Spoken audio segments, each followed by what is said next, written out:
Did you get your comments in? Yeah. Alright. Oh, good. Good to go. Yeah, that's the edited copy. You got him in. It's nice.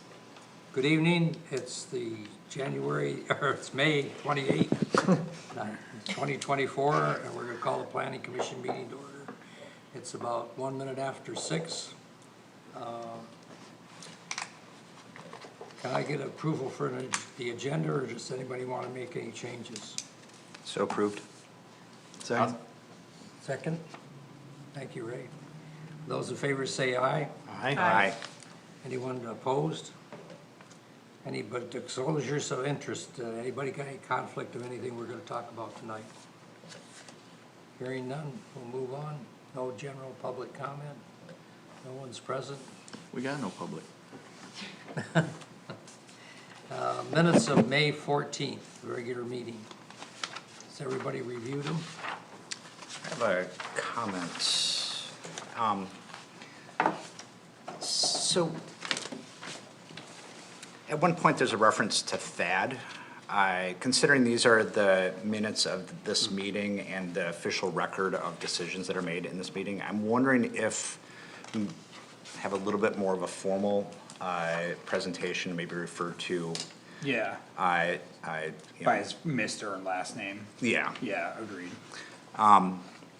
And then also that person's relevance to the project. There was another situation where Okay. someone else Kessler was referenced. Yeah. I just think down the road, if these Mr. are, last name, business owner. yeah, Yep, Also- agreed. To follow up on that, Kessler is misspelled, I think in every Yeah, instance. 2 S's. Throughout here, it should just be 1 S. Yep, agreed. Would developer work for Mr. Kessler for this, For title. for title, or would you want more specific than that? I would say the title and also relationship to the project. Okay. Or the thing being discussed. Again, this is in service of someone in the future reviewing No, I these to think make that's sense that's a of- great comment. That should have been a catch by us. We shouldn't even got to that point. The spelling of the names, but the titles, we probably haven't done in the past the best, and that's something we'll do in the future.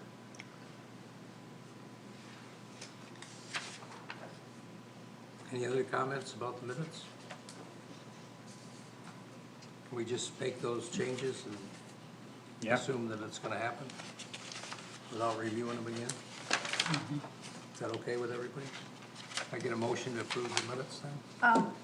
One other thing though, it did list John as present, which I believe you were not present Absent. for No, that. I certainly was not present. good catch. That makes, I must have done really bad then. No, you did a good job. Move to approve the minutes as amended. Is there a second? I'll second it. Those in favor signify by saying aye. Aye. Anyone opposed? Nope. Sorry, I should have said this. Let's move on to communication. Do we have anything, Miles, you None at this time. want to bring up? Okay, thank you. And the tree ordinance, Alexa. Yes. Okay, so I sent the tree ordinance out a couple times. If this body would like to vote on it tonight, we can, but it's also not required. Miles and I did go through it again several times after we put it in the packet, so I do have a couple of adjustments I would also like to make, including, on 7841. We kind of cleared up the language of specifically like what part of the permitting process, and included language that the developer and the property owner can also request the meeting as well, rather than it being necessarily like required. Can I expand on that real Yeah. quick? Yeah, just like right now, how this reads is, the permitting process shall take place at the first preliminary meeting with the Bath Township Planning Department. But we thought, obviously, there's gonna be scenarios where they haven't brought forth a preliminary introduction yet, but they might wanna start clearing. So we just change it to something, you wanna read what we were thinking? Yeah, so we put that first line, and then we put, or the developer / property owner shall request a meeting with the planning commission to review proposed land clearing ordinance. Or land clearing permit. Yeah. So then they could just apply to you guys, and then all the other steps still apply. So it'd be ultimately this body who approves or denies the permit for land clearing.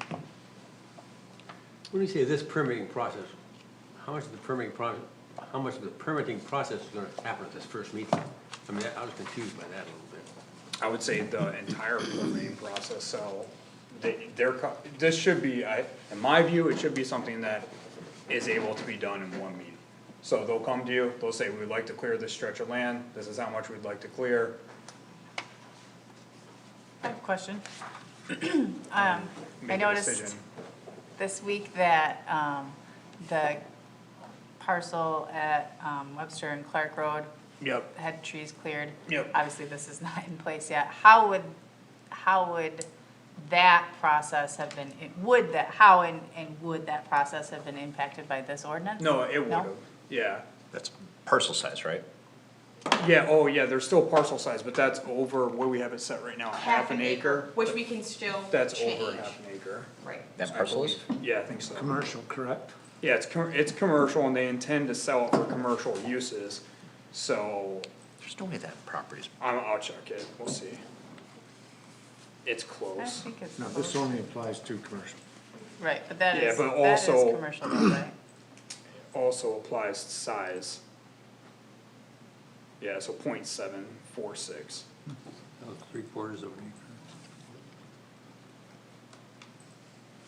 So yeah, it would apply, but that's why I think we need, because in Mr. Escher's case, and this is a little bit like, you know, off the books, but we're at public meetings, I guess it is now that I'm about to say this. But from what he's indicated to us, he was toying around with the idea of maybe doing something commercial there, but now I think he's just more set on the idea of just cleaning up the property a little bit and then putting it back on the market. Oh, okay.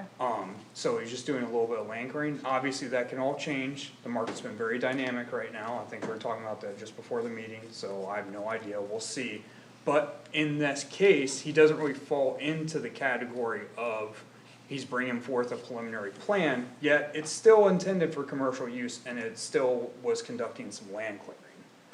So we wanna have a second path for these developers to just come in, tell this body what they're trying to do, hey, I'd like to remove a total of 10 large trees on my property, is that good to go? You guys will, you know, be presented some information to review. I think when it comes to this aspect, it seems like something that's either gonna be a yes or no. To me. Sorry, Alexa. No, you're good. Is that the only change, Alexa? Yeah, that we have so far. And then whoever sent edits, those edits are included in this copy as well. Anybody got any other changes they wanna propose? one question I have is, I mean, just the discussion about the half acre or larger, how is it determined? Is it based on land clearing any amount of land, it's the parcel size, or is it? I think we'd go with parcel size just to keep it as simple as possible. Okay, Cause then we get into this nitty gritty of we gotta measure out exactly, do we really have the ability to implement that, probably not. so then you may need to adjust A of 7940. Cause as it reads here, 1/2 acre or larger on any size parcel of land. Yeah. I see what you're saying now it seems like, because of how we Yeah, that's- worded it, we're talking about the specific amount of clearing. So. and- 7840, sorry to interrupt. Yeah, section 7840A, and maybe what that could just read as, an area of 1/2 acre or larger, and then end the sentence there. Okay. So that is what we had before, but then it was recommended that that wasn't clear either. So then it got amended to what it is now, to be more specific, that it's like on the parcel, it's a 1/2 acre or larger on any type of parcel, it's not a percentage. So that was the question of why they didn't like that way, but we can also always go back to just stopping What it if, at larger. what if we just say land clearing activities taking place on a parcel, a parcel of any size that's a 1/2 acre or larger, something like that. If that's the intent, I mean, if That's, you want to that's get, always been my intent, but what, does this body have? What do So you think? could have a 10-acre parcel, but you're only gonna clear a 1/2 acre of it? Well, what's the amount of clearance that That's the then? problem. Yeah, Yeah, because to John's point, if I get 10 acres. That's why we changed and I'm it gonna back. clear trees on Like one 5 portion, trees. 5 trees in one corner and the other, and so each is not a half acre, I can do that. Yeah, by Without this permission. language. Yeah, I guess I see the merits on that now too, and see why we probably changed back. Alright, so what do you guys think? well, so the question, I mean, going back to that corner parcel, I mean, I had a clear idea that that was less than a half acre. It would have been by this language then, going back, Kate, I stand corrected.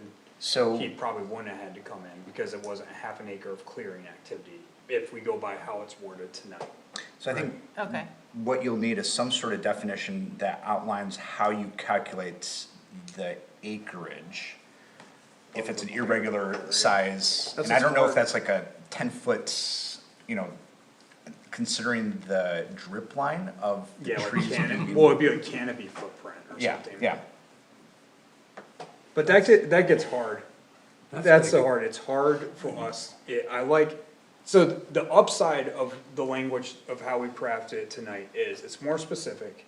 And I think it gets more to the root of what we're trying to do here.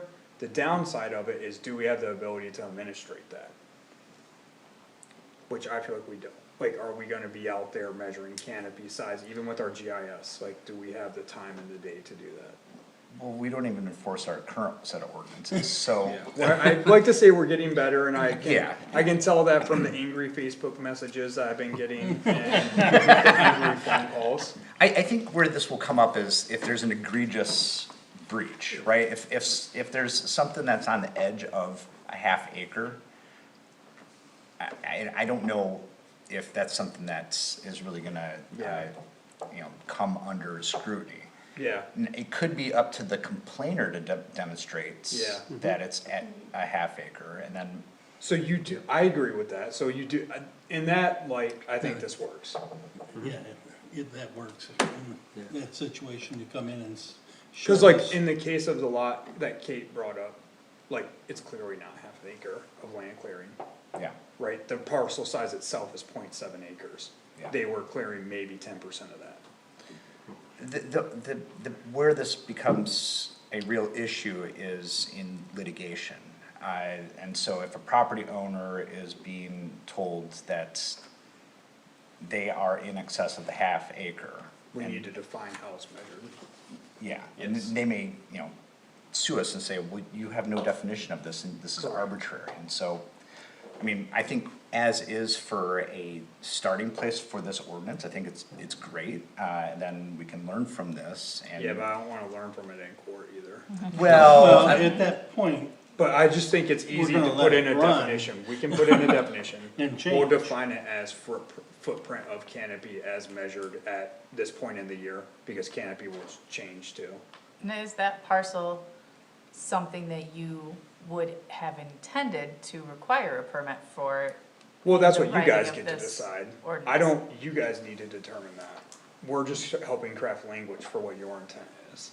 Kate, are you saying if the ordinance was already in place, would it be actionable? Would that parcel come under? Well, scrutiny? is Yeah, that, that what, was- is that this body's intent Is first? it, and is that what we intended with the crafting of this ordinance? Is that a situation that we feel like is what you're trying to get at, among others, To me- in this language?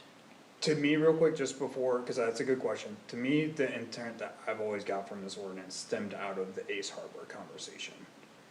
That was a situation where I feel like that's what we're trying to get after, they came in, they definitely cleared a lot of land. Or even now, like, the activities, and I'm not trying to bring Mr. Kessler into it, but some of the stuff going on Gary Lane, clearly is a lot of land clearing. That up there seemed like he brought in a logging company that specifically bought 5 trees that they logged and made some money off the property. That wasn't land clearing, cause there's still trees on that property that were left, cause they weren't valuable. Are you talking about the Webster? The Webster Clark? Road Yeah, corner, okay. yeah. So, but that's, okay, sorry. So should we say trees larger than a certain size? Well, I think we've already got the right language in there. Yeah. We just need to define how we're measuring an acre, half acre of clearing activity. Cause by even the half acre, Ace Hardware or Gary Lane would be well within those, just eyeballing it, we just need to define how we're measuring. Well, you could measure the diameter of the trees at standard breast height. And say so many trees per, That's what I think we should do, we should say. As opposed that- to canopy. that But then then you're gonna have to define what type of tree and what kind of tree, and then Well, you're gonna we'd have to say trees of X height, I think you can either only measure it two ways, either you say adult trees beyond this height factor in, or you say canopy size. I like canopy size because we can use GIS to do. Then we don't have to go out into the field and be like, there's 20 adult trees here. We just say on GIS, the ground cover of trees is X amount of feet. So that could be swamp brush. It could be swamp brush, but still be land clearing. If you're taking, let's say a swamp is a part of your property and you're trying to clear it out, I don't know why anyone would clear a swamp. Or a field. no, I don't either. Or an overgrown farmer's field, in other words, too. Yeah, but ag, if they're trying to do. for Well, it farm might not guys, be ag now, exempt. it might just be, somebody bought the property, like, over on, Well, then they're trying to develop, and then they should be within this ordinance. Right. I struggle with it, period, not to get I on a know, I rabbit know. trail, you know where I stand. It's- Yeah, I know. It's like half these trees, like the Ace Hardware, for instance, how many mature actual trees were over probably 20 years old on that property? Probably not many, over 30 years old. And I guess I agree with that, and I'd love to live in a Bath Township where we had the staff and ability to go out there and make those kind of determinations, but we don't. So in lieu of that, if we want a tree ordinance, we have to simplify it somehow. Yeah. And making anything simple is gonna make it imperfect. Oh, yeah. So, I mean, in practice, there'll be two avenues by which this gets enforced. One is by complaints by area residents Yeah. that then, or township dealing with not so savory characters within their business practices. Either way, it's a tool, that can be utilized. Yeah. In how we normally utilize our tools within the township.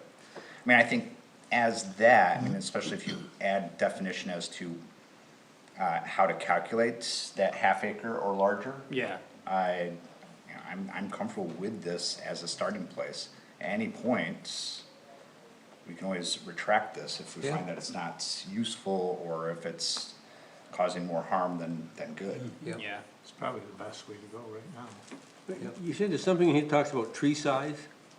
No, we probably need to put something, the only part where we talk about tree size right now, I think, is when we get into the reseeding. Yeah, the only reason we didn't talk about tree size when we first put this together is cause it will take more time on all of ours part Yeah, to that's true. consider like the tree sizing and then, even though Miles can do it on GIS, it's still Miles doing it on GIS, and we do have developments coming in, so that was the idea, but also it is important that, somebody doesn't just get around the rules super easily too, Right. so. I got a question. So is there a way to, is the point of just keeping the habitat? For instance, like I changed some habitat, like I've had habitat set for one type of animal and then I'll go in and take them out and set it up for another type of animal. But there might be a mature, like there is, some old oak trees there and I don't wanna bother them. So is my purpose to save the old oak tree or is my purpose to save the canopy, the rest of the canopy? So like on the ACE project, is our purpose to not have them clear the property and get like all the old trees? Is there a way for us to try to maybe put in, like saving the old tree, if that's what we're trying to do? And then if it is old, how do we determine it's not hollow inside? That's what I'm saying, I don't think we get into that level of Okay. specificity. I think this nightmare situation we're trying to avoid is more akin to what happened with the Ides development in DeWitt on Clark Road. Right. Where they envisioned a large development, they cleared 20 acres, and now we're left with a desolate field that once had ground cover, and that also had runoff implications for that stretch of land and all the neighboring properties. Great example. And the hope is that they would come to you first with their plan or idea, and if they say like, oh, I do have historic trees on my property, you guys, through the language of this ordinance, could request that those are not touched, then, you know. That could then- be a condition of your permit approval, if So- this body deems so. So in that odd case, how would we handle that as a body, like say, just do certain parts at a time to avoid the whole desolate thing? or Well, how- that's why it gets to come to you guys, cause it probably is a case-by-case scenario, and it probably does depend, and that's not something that we're gonna be able to speak to in the general ordinance, but I also think in the odd case, let's say they went ahead and, you know, or any developer, doesn't have to be the odds, they Right. went ahead and they developed 20 parcels and they cleared it, they never came to us. At least this gives us, to Jason's point, a tool in our toolbox, to be like, hey, you guys have to do, first of all, you owe us money, you're in violation of our local ordinance, you have lawyers, you should know this.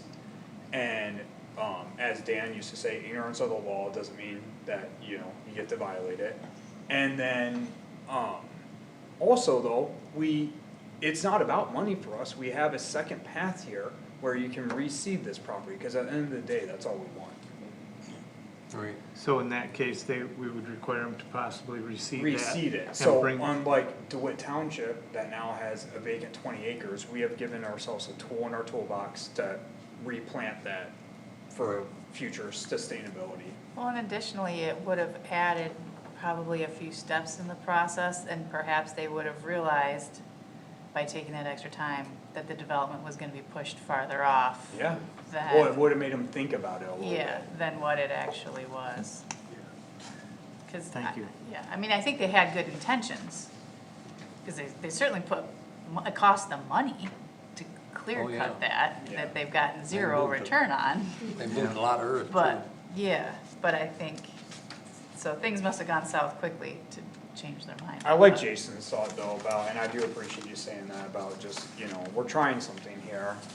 We'll see how it goes, and we're just trying to give this body and the township tools in their toolbox. It's an area where we're lacking a tool. I don't know if it's the perfect one. Are there any, in your, I'm sure you looked at sample ordinances with other townships. Are there any specific tree sizes? Do they specify diameters Yes, or? absolutely. And how high up? I think it's 4 feet, isn't it? That's where you measure it or Yes. something, 3 feet, I can't remember. With those ones though, if you specify the diameter of a tree, you then have to include all the tree types that then now Oh. live in your township. Yeah. So that's the hard part, and then you have to describe like, okay, so diameters of trees can be very different, especially if they curve, you know, like you can still measure, but then it's like, well, what if they get really lanky towards the top and not the And- bottom, and. Ann Arbor was the most built out. We've seen everything from simpler versions than what we have to the most complex, which was Ann Arbor that we looked at. And Yeah. they had on staff, they have like They hold like three 15 people. pages Yep. of this. But they have ordinance. 3 people that do this year Really? round. This is all they do, this is their Yeah. full-time job. Ann Arbor, arborists, Ann Arbor arborists. Ann yeah. arborists. Yeah, But there are I like other that. That was good. municipalities around us too that also do that, but they're more in like the environmental lens, if that makes sense. Like they are seeing a problem of lots of people encroaching on the natural landscape, so then they create things, and they also make it for residential properties. So ours is very unique compared to a lot of the other municipalities, because we made this for only commercial residents, so your regular residents are still able to build a house on a such and such land, where this one is intended, used for, you know, big developments coming in and profiting off of the land clearing. well, I think we're trying to be proactive in solving a problem that we see coming, which is Bath has available land for commercial development. And so it is specific to us, cause it's specific to what I think we'll be facing in the next 10 years, which is a further commercialization of some of our main corridors. Oh, yeah, I'm sure of that. But again, like what Jason said, if you implement this ordinance and then you see like, okay, maybe we do need diameters of trees in a couple months, then over time, you can continue to add those back in as well. I like what you have here. You did a nice job. The concern I've got about diameter of trees is that if you talk about older trees, which is a problem, we don't wanna lose those. But say somebody's got a lot that's got a lot of 8-inch trees on it. They're not very old yet. We don't wanna lose those. So I don't wanna say this only applies to a tree that's more than 15 inches diameter or something. Right?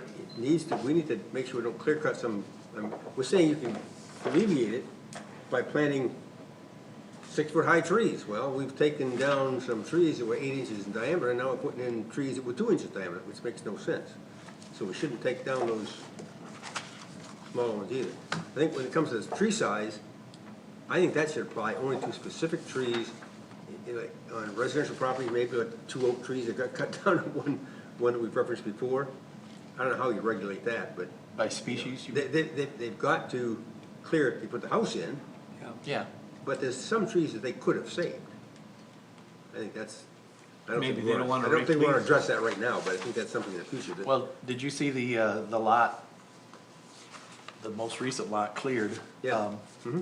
That one that, I don't even know the name of that street, but if you're gonna go through Hawk Hollow, you Yeah. come off Ann Drive, turn where the Mulligan. guard shack used to be, and it's Mulligan right on the Drive. right-hand side right there. They just cleared that Yeah. last Thursday, I think. There's Yeah. 3 developable ones. Yeah, that was just a huge pile of chips in front of it. Yeah.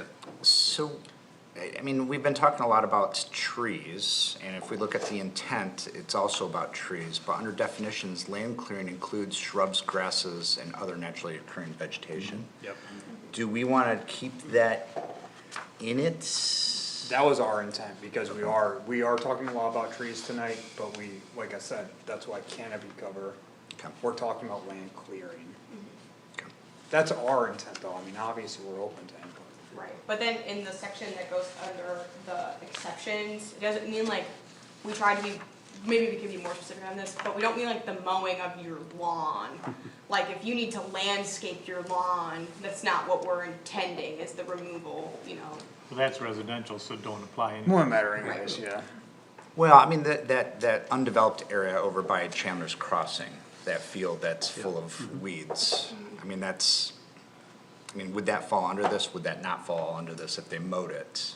I don't think so. I wouldn't think so either. There are still cement slabs in that where the airport used to be.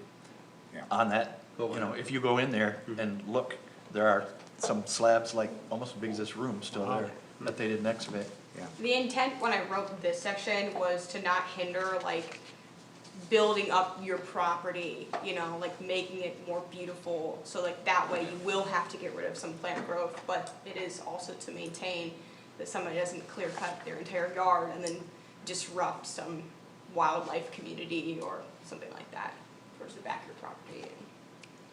So that Chandler's Crossing area will have an issue in the future, considering the sizable number of cottonwood trees growing. For sure. It was bad today, wasn't it? Yeah. Well, one of the things this is gonna do is bring the developer to the table for negotiation about what he's gonna do with the property, Yeah, I don't think that's a bad thing. and I think that's a good thing. But it's negotiable, everything all in life is negotiable. negotiable. So, I mean, just going back, it sounds like we're consensing on this. One question I have is, again, that sizing out that half acre. You know, So we the need tree to work canopy on is that. there, but Yeah. if we include shrubs and grasses, that Well, complicates it's probably things. just, we probably wouldn't use the word tree canopy, we'd just use canopy. Canopy of the, okay. Yeah. And you can actually, you can get these raster files in GIS, and I mean, it's satellite imagery, so it's not perfect, but it does a decent job of defining different canopy types, but you can just do canopy as one of the. Well, likely you'll be out there with a measuring wheel anyway. Well, that's not really the only true way Yeah. to go out there, so I mean, even with some of the wetland stuff we looked at in the past, you use your GIS files, but then you gotta go out there and verify, and you're like, is it wetland? Let's go see, Right, so.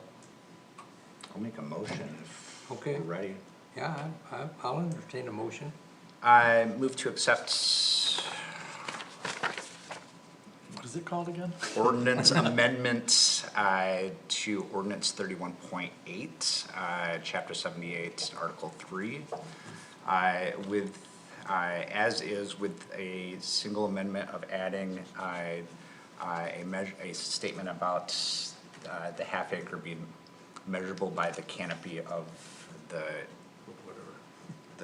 natural materials, Yeah. the vegetation. I like that, and we'll work with you on that definition. I'll second that one. Okay, there's a motion and a second, is there any more discussion? Miles, is a voice vote okay with you on this? Yeah. Okay, those in favor say aye. Aye. Anyone opposed? Hearing none, All right, great. Thank you. First ordinance, guys. Congratulations. Thank you.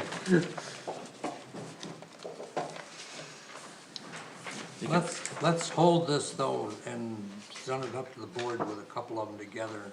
Is that okay with Yeah, everybody? we're gonna have to take some time to get the language right with, Commissioner Almarigi too, so. Okay, let's move on to,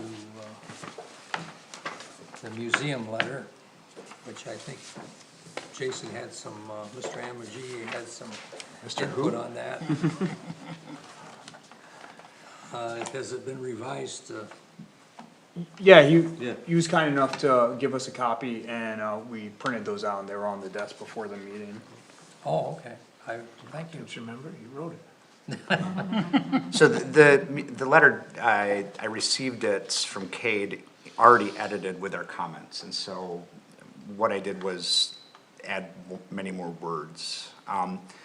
As I stated in my email, that I sent this afternoon, a few things that I thought we would accomplish with this. One is a little bit more depth in terms of the historical value of the site and what it means. I'm not totally happy with the wording of the nation's worst school massacre, and maybe that's something that we can think through. And then aligning with what our role is, help defining what a planning commission does and for a community, for those who may read this and not understand what's a planning commission, why are they sending a letter? And so along those lines, adding a little bit more planning language to this, and then some snazzy fancy words like catalyst. I received the letter with the word vital sanctuary, so whoever added that in the planning staff did a good job, so. Thanks.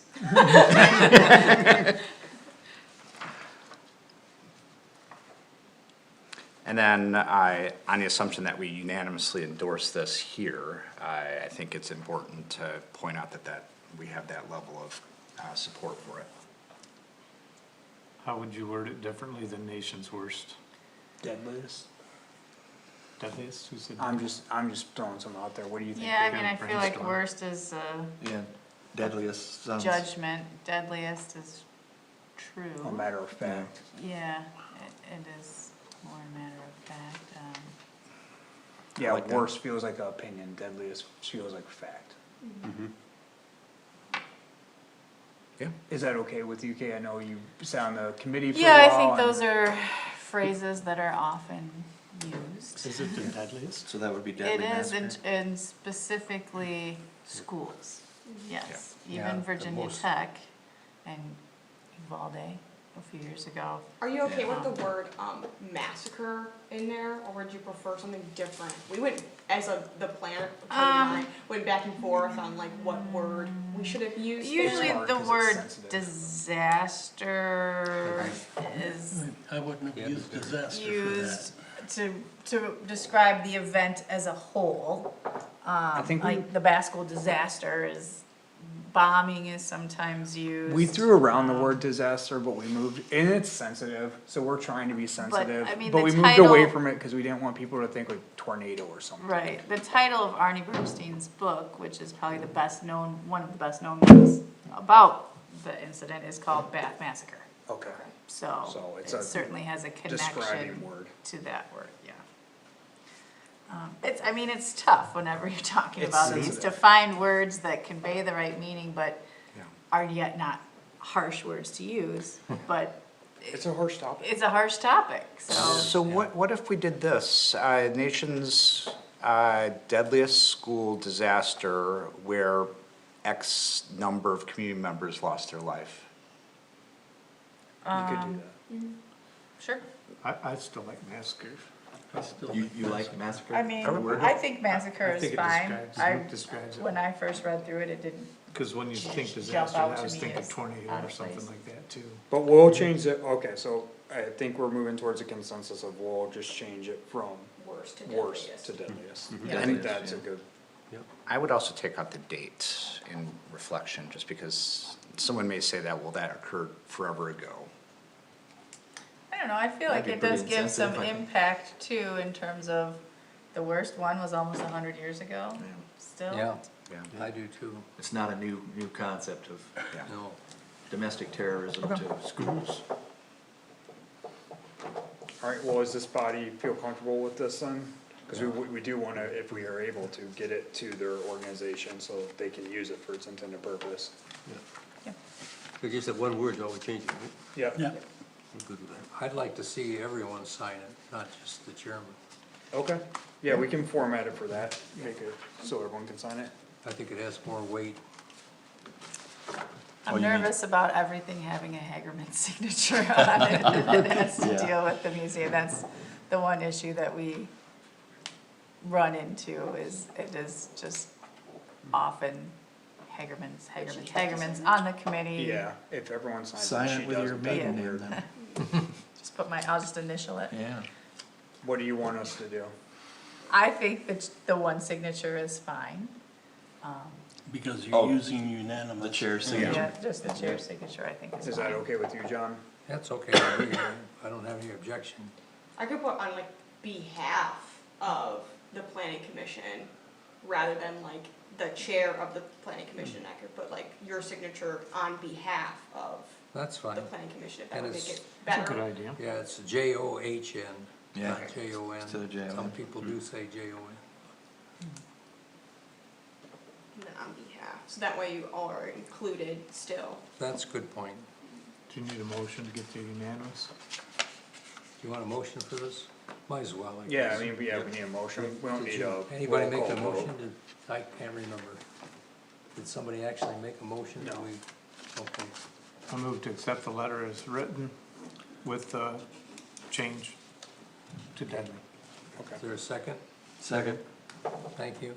Those in favor say aye. Aye. Anyone opposed? Okay. We're done with that. Let's move on to the non-motorized path plan. Okay, so with this, we got edits from 2 members, and those edits have been submitted to Williams and Works, and kinda what they got with us about was, you know, they have, this is the thing about when you work with consultants, they have so much time built in to our contract with them. I'd like to use all the time we paid for it, cause we paid for it, but, they basically relayed, we'd like to get all the edits in one sitting so we can have one big editing session. So, what's included in the packet doesn't reflect some of those edits submitted, but I wondered if anyone had additional edits. So, what happened to the list of edits that we generated at the meeting? Well, With the presentation, because I guess I assumed that this was going to include those edits, but now. Well, according to, well, this should include, 'Cause this is I the copy that should swear- include those edits. I looked at a copy, like the first time the edits were sent out, and I looked for the things that I knew I had talked about at the meeting. Like, And for wh- example, these blue nodes had a thing on the key that said node. And now it doesn't. And I don't know if I'm just misremembering it, but I know we talked about that specifically at the meeting. And I swear I looked for that and saw it. You saw it, And now so you're I not seeing didn't, it. I saw it in an edited copy. You know what page it's on? 74. It's 14. Oh, sorry. No wonder I couldn't find it. And it's not there now, and I don't know if, it's been a little while since it was first I sent know, out. so, And so because of that, I will admit, I didn't look through it as carefully, because I had thought my edits were Right. already in there. Additionally, the little icons, I thought we had talked about having all the we icons. did talk about those, and that was brought back at when we, and they were not done. But that was And the I thing. thought, okay, I thought I looked at it and it looked like there were more icons in there, like they had shrunk it down a little bit, they'd made them smaller. Did I dream this? I don't remember seeing that Okay, copy. I mean, it was a while ago. Do you mean So, when we were at the- that session? The copy that's included in your packet tonight was from when we got the edits from them in January, and I Okay. brought it back, and then I think, I remember at that meeting, there were a bunch of Yeah. issues like this, where like, okay, these weren't edited, and then we were like, okay, we'll get with Tanya, that's our Williams and Works liaison, we were like, hey, Tanya, all this stuff's not done. she was like, alright, send us marked up copies, so then we've kind of been reaching out saying like, alright guys, let's get those marks. Like this. So we're not seeking any action Okay. tonight, but I brought it back, cause I need some movement, you know? This again is nothing that's like super time Yeah. sensitive, but if we get into our winter grant writing season, we wanna have this as a tool in our toolbox. Like Yeah, all of right. them. Okay. Yeah, just pick a page on and 'Cause- compare it. The past version should be available in the packets. It's in the packets, yeah. Yeah, so, I mean, and we've only seen this, what, 3 times? I mean, we could go back to see if one of those earlier versions I had those don't know, changes. maybe, No, this, I just. this, they're not in here, the changes we're talking I about. thought I had But seen you're a thinking you've seen version a that had version. had changes in it from the last time she presented to us at the meeting. I can check again, but, Maybe I just am not well, remembering it remember, she correctly, didn't but- present the changes. She was here that night when we Right. recommended the changes. But I thought it and then had I brought been it sent back out and- again with some changes in it. It was sent with some changes in Okay. it, but not all the changes all the everyone changes. wanted. So she came in, I think it was like November of 2023. She was here in person, she took a bunch of notes, marked it up, and then we got it back in December, cause the holidays, we ended up bringing it in January. We've been sending out, seeking some input, and that was our second meeting in January that was brought. So it's been, 3-4 months now. So in November, when we talked about the icons and the Yeah. clarity of that. Again, we No, because have, I wasn't on the planning commission in November. Oh. I started again, in we January. have Okay. a session for them to do all the edits everyone wants. What I don't wanna do is waste that session though. So, Right. I wanna get marked up versions, and that's what we've been kinda going after. But to your point, Kate, I will go back and double, triple check tomorrow to make sure there's not some copy out there that we're not aware of. But this Okay. is the copy from our November meeting, I literally or our January meeting, I Was literally it copy and January? pasted it from the I feel like it was packet. more recent than that, I don't know. I thought so too, but I went back through them. Really? Okay. I mean, I guess I've got my notes. Let's see here real quick.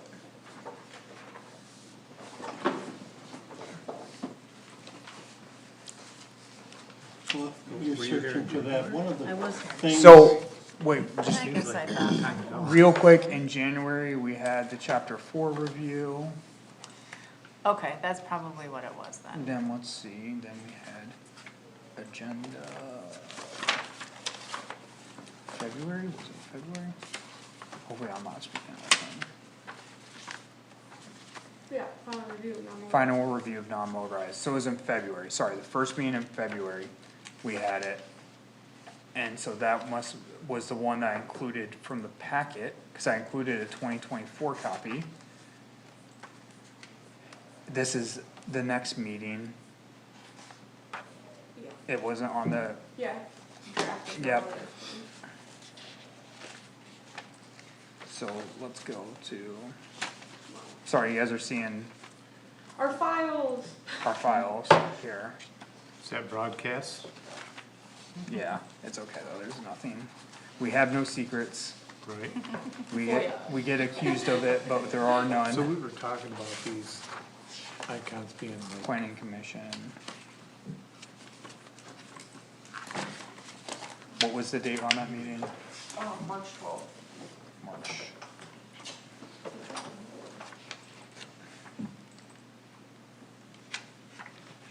what we talking, yeah. They're right here, right?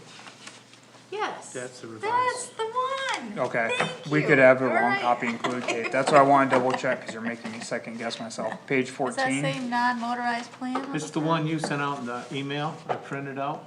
Alright, yeah, see, if you look at this, it's got all the icons in a grid, and cause that was one of our okay. complaints, is that we felt it was a misleading. Is this what we sent out in the email though? Not I the believe most it's- recent no, I one, but believe- like, You sent So I- that out few 2 emails meetings ago. 2 meetings ago. At Sorry least. guys, this is a problem when we get too many. And then this is the one from tonight. yeah, it's just. Yeah, we'll just have- Version ignore- control problem. Yeah, Now go to page 14 on this and see what that looks This like. So- is page 14 right here. okay, I was just on No, I page noticed. 14 on the screen. On the so old just one? One sec. I have one small On edit George's. for it. Have them straighten up those maps. That drives me nuts. Crooked. It's cause they're, Yes, see, Here it is. It has community node on it. You aren't crazy. I am not. No, you're right, Kate, I'm sorry, I wasn't trying to gaslight This you. is the one. No, I knew that, you. wanted That's why to- you were, This is you're the making one me right second guess myself. Okay, so this is, That is what you were looking for? Yes. Okay. But I so do knew you that want an me to, updated can I version of read, it but existed. again, it's all gets, I'm glad we're having this, I'm sorry about, we have multiple versions, my bad. It sounds like we sent out the correct one in our emails. Is this what's up there? Well, Yeah. is what was in tonight's packet? No, what it was sounds sent like out? the ones we had in tonight's packet was incorrect. Okay, but the emails were But the correct. emails are correct, Okay, it so sounds that's why I like. might Okay. have seen it in different places. Okay. So, again though, I'm just trying to get movement here. Did everyone see those two different emails we sent out? Yes. Okay, we got two sets of edits from those. Those have been submitted to Williamsburg. The edits we got were largely just grammatical in nature. Can we send out one more email with the correct one and like, as a body, feel good about bringing this back next time with the correct one in and trying to get this moving along? Yes, except for I have one question, for me anyways. Okay. So we talked about the connection between the Wishwasher and the, Beach. beach and, down in the museum Cousins park, Park? Cousin Park, thank you. I didn't read that in there, unfortunately. Did anybody else see that connection in there? Did they do that? Was that in I there? think, because I gave you my comments, I think I remember seeing that. Okay. I'll have to reread That was it. a while ago, though. I'll do my best to reread it So- tonight again. Miles, can you re-email whatever the latest draft is? Yeah. And would it make sense to also include the proposed edits by the two people, so that, Yeah, so you're not double editing? Yeah, we can do that. So what we just did, Jason, where you were going, is we just went through all the agendas and we saw that Yeah. it was on the agenda on the March 12th meeting, and then I went to, not insider of how we put the packets together, but I went to that packet and here is the copy from that packet. So the version that's attached is just a later or earlier version. Apologies again. You're looking for the Wiswasser Park and Park Lake Road? Is that what you're looking for? No. And Cousins Park connection, because we want to try to, It's like a goal. as a goal, Yeah, assimilate that them eventually want to be a flow, correct? I don't know how to say that Yeah. as Yeah. elegantly as Yeah. others. well, I mean, I'll be honest, I disengaged from the plan and the process based on the consultant's use of our time. And we provided clear feedback, and that was like pulling teeth to get that embedded into the document, and so, Even in the one that you thought got emailed out was still lacking some feedback? well, I didn't, honestly, I haven't read the plan after the second iteration. Okay. So I'm happy to do it, but I don't wanna be in a position where I'm copy editing a consultant's No, work. for sure, I don't want that So either. it is in chapter 1, on page 2, it says, building the efforts provides purpose, non-motorized network based on the existing network, identifying the need for connections to important community destinations like schools, parks, the public, and the public's feedback, understanding that the Village Four Corners area and the Park Lake Road, Park Lake Beach, and Wishwasher Park corridor act as two hubs. I guess that needs to be reread. I need to reread that. My comment, when, again, coming into, the November timeframe, one of the conversation points was, we had a Park Lake approved plan. And they almost gloss it over and say nothing about that, yet it's been approved by the trustees, but it's not really addressed in here. You're talking about the trail? The trail. You're talking about the CIP, is that what you're talking about? Yeah. Yeah, It, Jason's it's in the smiling again. plan, yeah, you can have that, but it was talked about, they went out and they did surveys and so forth, and it was an accepted fact that we had a plan. So they ignored that in what they wrote. Well, I think this is supposed to be a little bit, I think in their defense, it's mentioned in here, but it's broader than just that. Yeah, it's very, very nebulous. Nebulous is a good word for it. And yet it's an approved plan that's been sitting there. Is it an approved plan?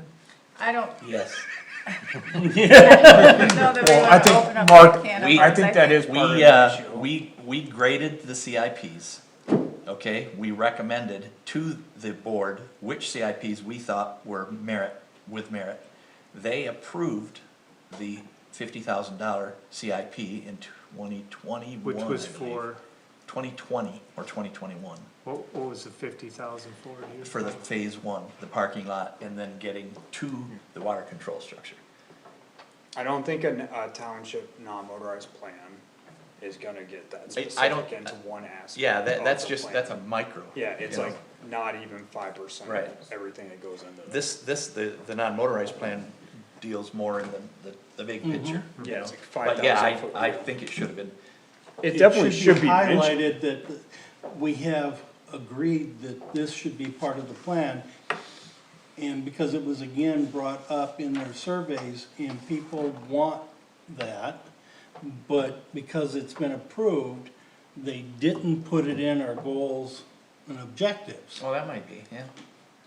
And that's the part that rankles me. We've got a plan, but since it's done prior, we're putting up a new plan that doesn't talk about it. Yeah, but that's always, again, if that's language you're seeking or a member seeking to get that cleared up, they can do that. What I don't wanna do is, we are going to use this non-motorized plan to seek grants.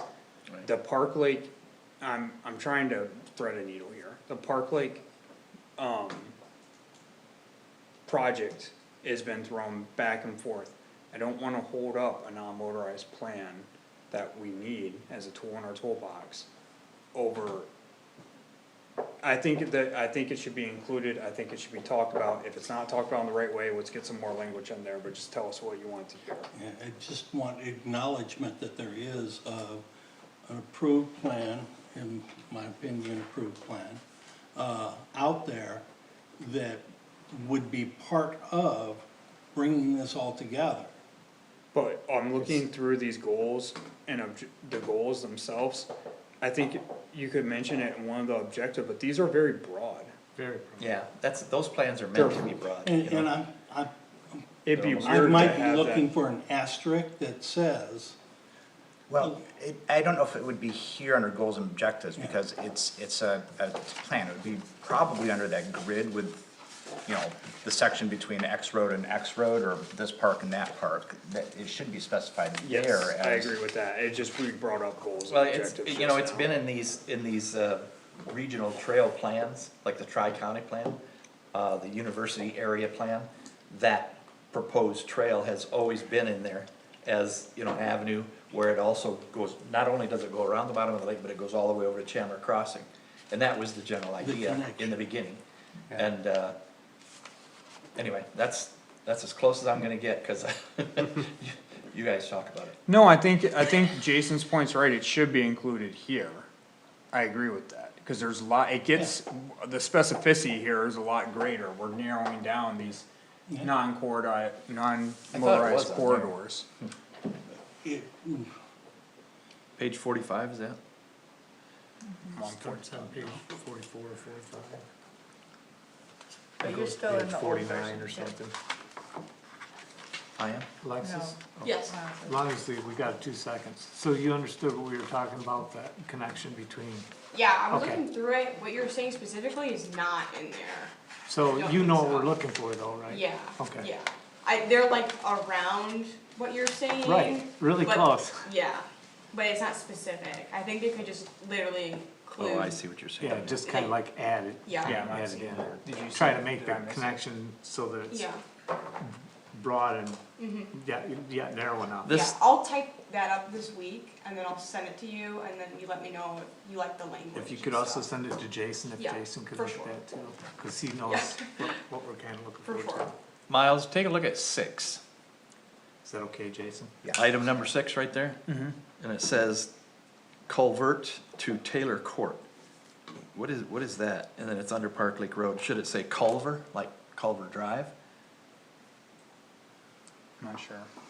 And I don't recognize either one of those terms, so. Can we make a note to adjust number 6 on page 45?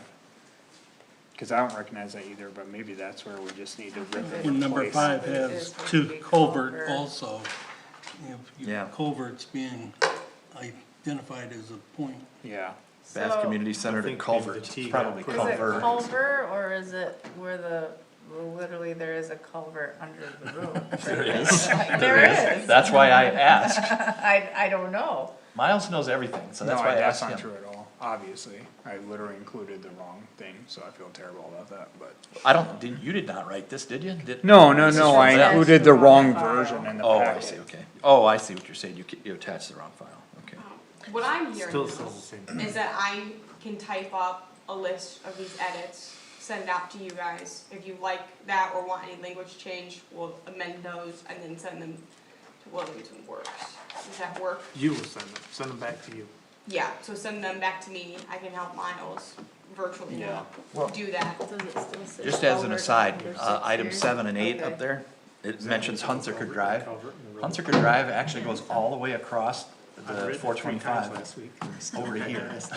Yeah, but that was what was mentioned in Yeah, that previous doesn't mean plans. anything, but I mean, Because I don't see it in my head. So just, one point of clarification, I mean, if you have all of us sending edits, we may have incompatible edits. Yeah, that's fine. And so Not do my you strong want suit to either. just have a discussion at the next meeting where we discuss those edits, or do you just wanna get this off your plate and move on with your lives? That is what we want. We're trying, I mean, I'm not trying to be any way around this. That is what we want. We want to use this for its intended purpose, which is to seek grants. I realize there's a lot of small details in here that some we like, some that we wish were built out more. I guess I'm trying to convey that in the grand scheme of things, those aren't going to change what this is going to be used for. But I want this to be a plan that does reflect, obviously, the whole point is to reflect what the vision that this community has. So if we're not making that mark, I wanna fix that first. Yeah. So it sounds like, and whenever we do these edits, there are things that come in and they're in conflict. I mean, we just talked about the letter and we were like in conflict 3 times, we ended up finding consensus. Good. So we're gonna have conflict, it's fine. Let's do, I think Lexi had a good idea. We've heard some edits tonight.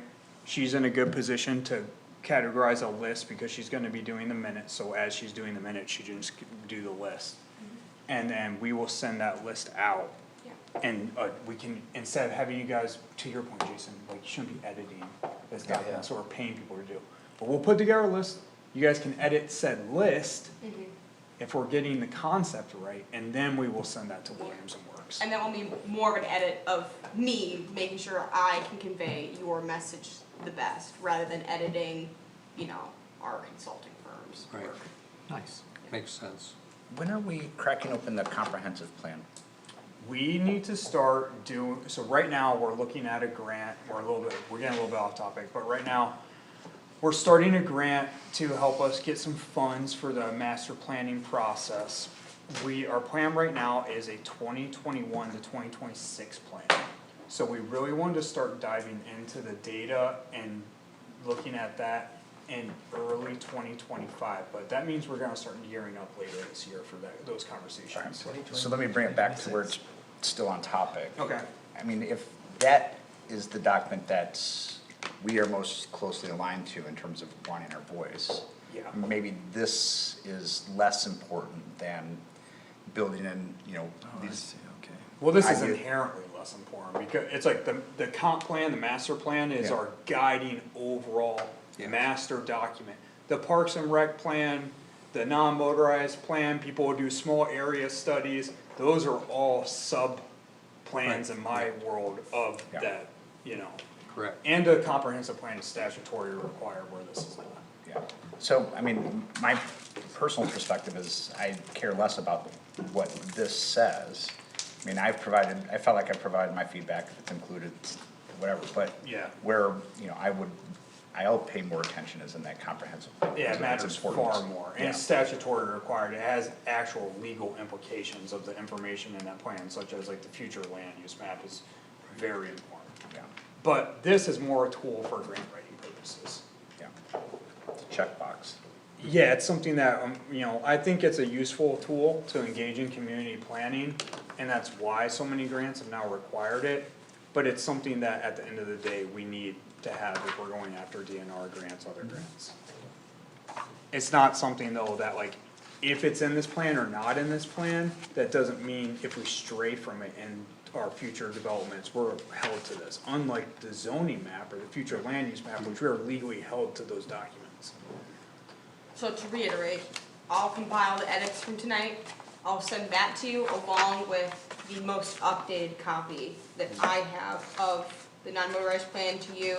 If you have any additional edits or wanna reword what I have interpreted, just email me back and then Miles and I will finalize it from there. Does that work with this governing body? Perfect.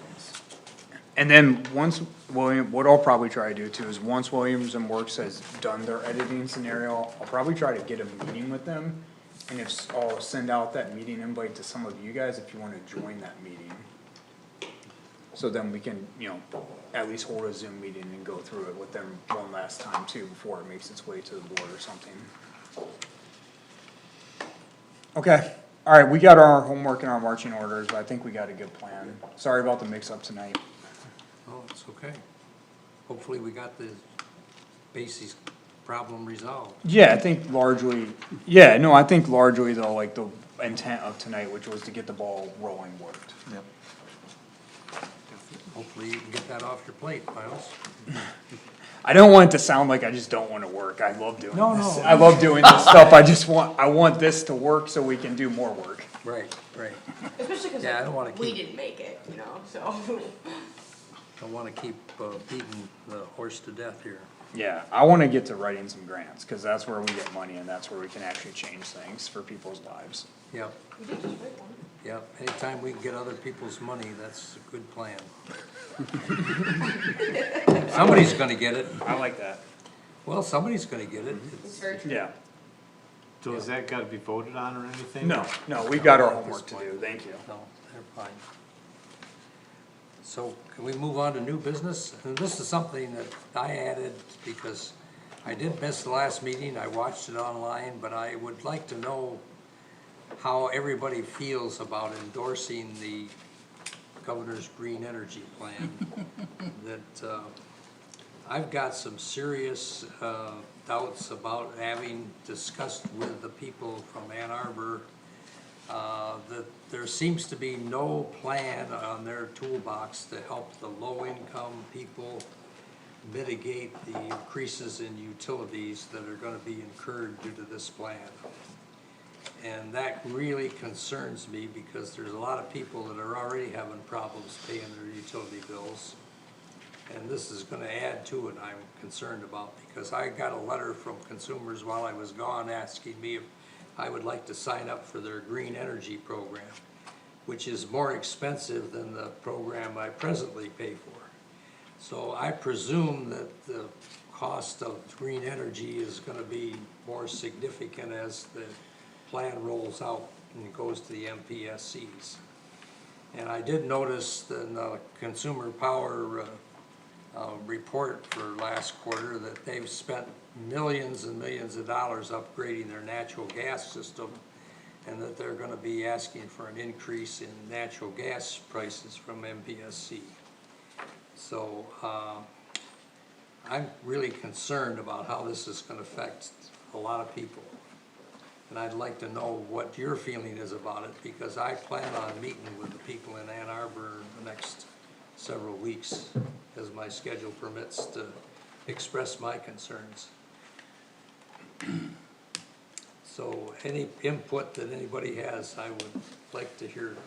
If you go on Consumer's website and use the residential solar, and you start reading it, it's gonna cost you money to provide them your excess electricity. Yes.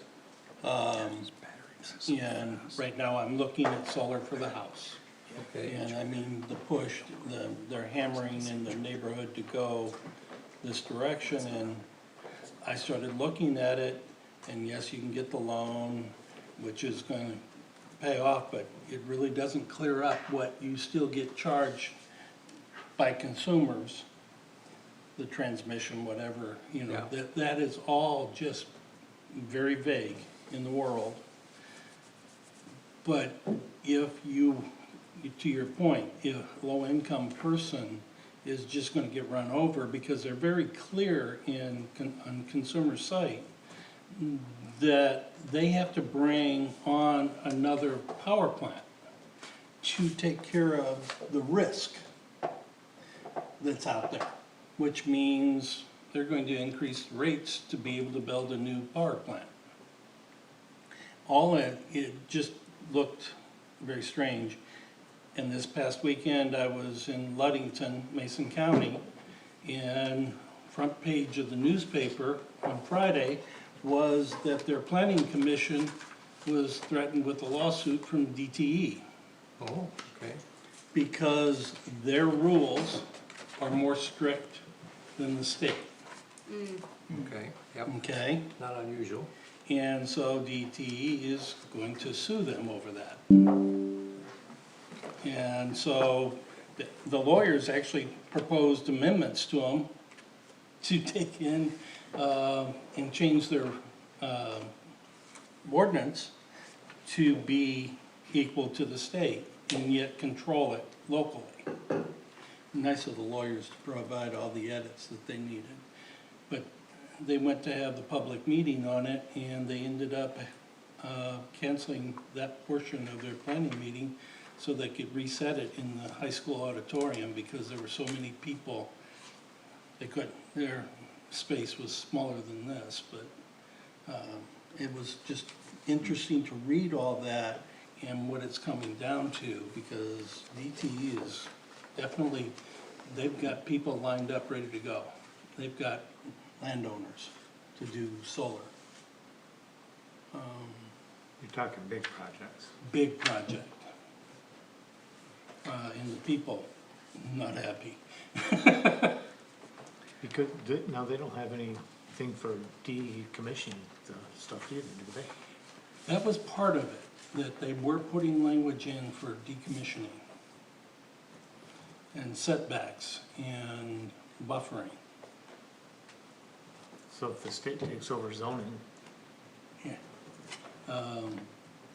They, again, trying to read it all, and more is to come, and it'd be interesting to see where it goes next, but I think if we don't have a plan in place, we will get run over by the state, and it's not going to be pretty. So is that I mean, what I hear, what the chair is bringing up is a discussion about affordability. Yeah. And for those who have fewer means versus, and maybe that is an introduction into the conversation about where do we want to go with local zoning and ordinance language, local control over renewable. I don't know. Well, I think there's a combined topic in terms of how is it gonna affect things, but I'm concerned about the magnitude of this whole thing. I think we would much be better off with more smaller projects, diversified, than we are with mega projects, personally, if I was gonna roll out an alternative energy program. Locally or Locally, yes. statewide? Statewide as well as locally. Because obviously, we've got problems. I was without power for 5 hours last night, for some reason. I don't know what it was, but I don't know if you were affected. Huh? You live out in the boonies, a tree fell over somewhere. Well, maybe, I don't know, but, and I didn't see a severe storm or anything, but it's possible, I don't know. But it seems to me as though we're approaching this with kind of a big global perspective, which is fine, but we all know that bigger is not necessarily better. We went down this when Earl Butz was in charge of agriculture, and we still living with the consequences of that. So I worry that focusing on utility bill affordability is a red herring, relative to the charge that we have in terms of identifying how we want to participate in this. Cause this is occurring, right? And so do we It want seems to that have way, some yeah. local control, or do we wanna gift that to the state? Right, And correct. so, and bill affordability, crosses so many different areas in terms of welfare, social services, and Yes, not it does. just, the infrastructure component.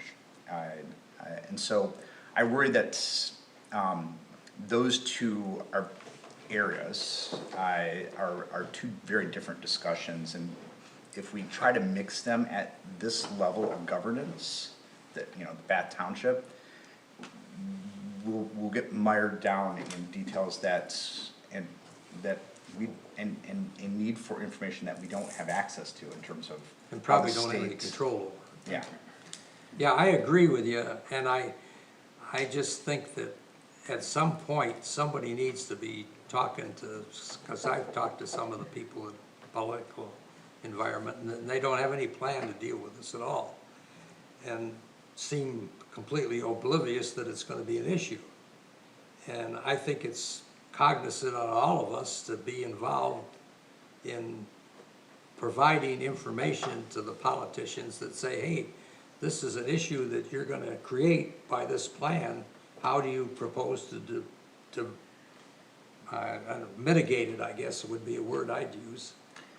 I mean, one recommendation I have is to maybe identify someone in, Michigan Department of Health and Human Services to see if they have any plans that are lockstep or in alignment with what other state agencies might be thinking. Cause I think they're the ones that are going to be more concerned about utility bill affordability and downstream impacts on health and well-being, homelessness, et cetera.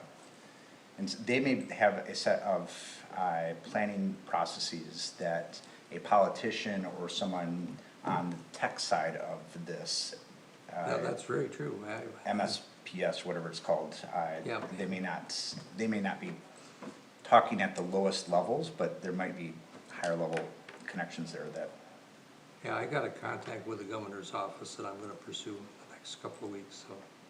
Well, does everybody comfortable with what we have on our books now for solar? Can I ask? That was Absolutely. what I was raising my hand for is, I'm sorry. what do we really have on our books? Because the presentation that we just went through, that is utility scale, right? Everything in those last 3 sessions was utility scale, large scale projects on maybe area that's currently farmed or DNR or whatever. But between the scale of, I mean, if I as a private homeowner wanted to get one little set of solar panels in my yard, do I need to go through a It permitting? depends, are they gonna process be to do roof that? mounted or array? Okay. If So it's I- roof mounted, you just need to go through the building department, if it's an array, you have to go through us and the building department, and by us, I mean zoning. That's an accessory structure, right? Accessory structures are how we treat them, yes. So, I mean, just maybe to Is it- label that we have an outdated set of Well, my Yes, question I was, think how it's outdated, yes, regulated correct. is that in terms of standards of what I can do? Can I pretty much do what I want, I just gotta get a permit for it? No, or- you have to fall within our, so like, you couldn't have a solar array, for example, in your front yard in most places in the township. Now, if you're, depending on, I mean, if you're in rural and your front yard is like, 700 feet, I mean, that might not be the front yard, but what most people would commonly think of as a front yard, Okay. it's largely not permitted. But to Jason's point, so when it comes to solar, we have very little in the township. We've kind of pigeonholed them into some other things in terms of how to regulate them administratively. When it comes to utility scale, for solar, we're lacking. When it comes to wind, we're a little bit more built out. We've talked about WEX in the past. However, with our large WEX would be getting into the utility scale, our ordinance is probably non-compliant with, the new legal landscape, regulatory landscape we're in. So we would be a target for people to come in and then defer to the state commission. So it needs to be cleaned up, that's why we brought these people in, that's why we're trying to have this. So from a staff's point of view, I guess what I'd like to get out of this discussion, I think there's a lot to be talked about, but kinda what we need to hear is direction. There were some paths that were presented to this body. You can argue, as I think one of our trustees did, that, you know, the people presenting are biased, that's fine, they very well may have been, sure, I mean, they work for Eagle. But that doesn't change that we are in fact in a new regulatory landscape. It is in fact a real possibility that this ballot measure does not succeed and local control is removed. It's also a real possibility that it does succeed and local control is reinstated, so that makes this difficult, because we're unsure of the future. But we need some direction, because we're gonna try to write something for you guys. And what we don't wanna do, because this is complex and hard, what we don't wanna do is pick a direction and then just get shot down like 5 times over. What level of shutdown? We're fine with getting feedback and amending, but we need a general sense of, do we wanna go more for a workable ordinance? Or do we wanna just defer to the, Will you learn more after the election? Will you know more? yeah, we'll know more, but by then also it might be a little It'll bit be late. Too late. Yeah, it'll be late coming to the It'll be game, too if we late wait till after the if- election. It keeps the status quo. Yeah. Okay. Now, that doesn't mean, I think the likelihood is probably low, and this is just me trying to tell the future, so that I'm not good at this traditionally, so don't take this with a grain of salt. I don't think though it's likely for Bath Township, the day after that goes in place, like a developer's at our door. However, I did find it interesting that the Cable family was getting that much, in their words, being quote unquote harassed by these people. Yeah.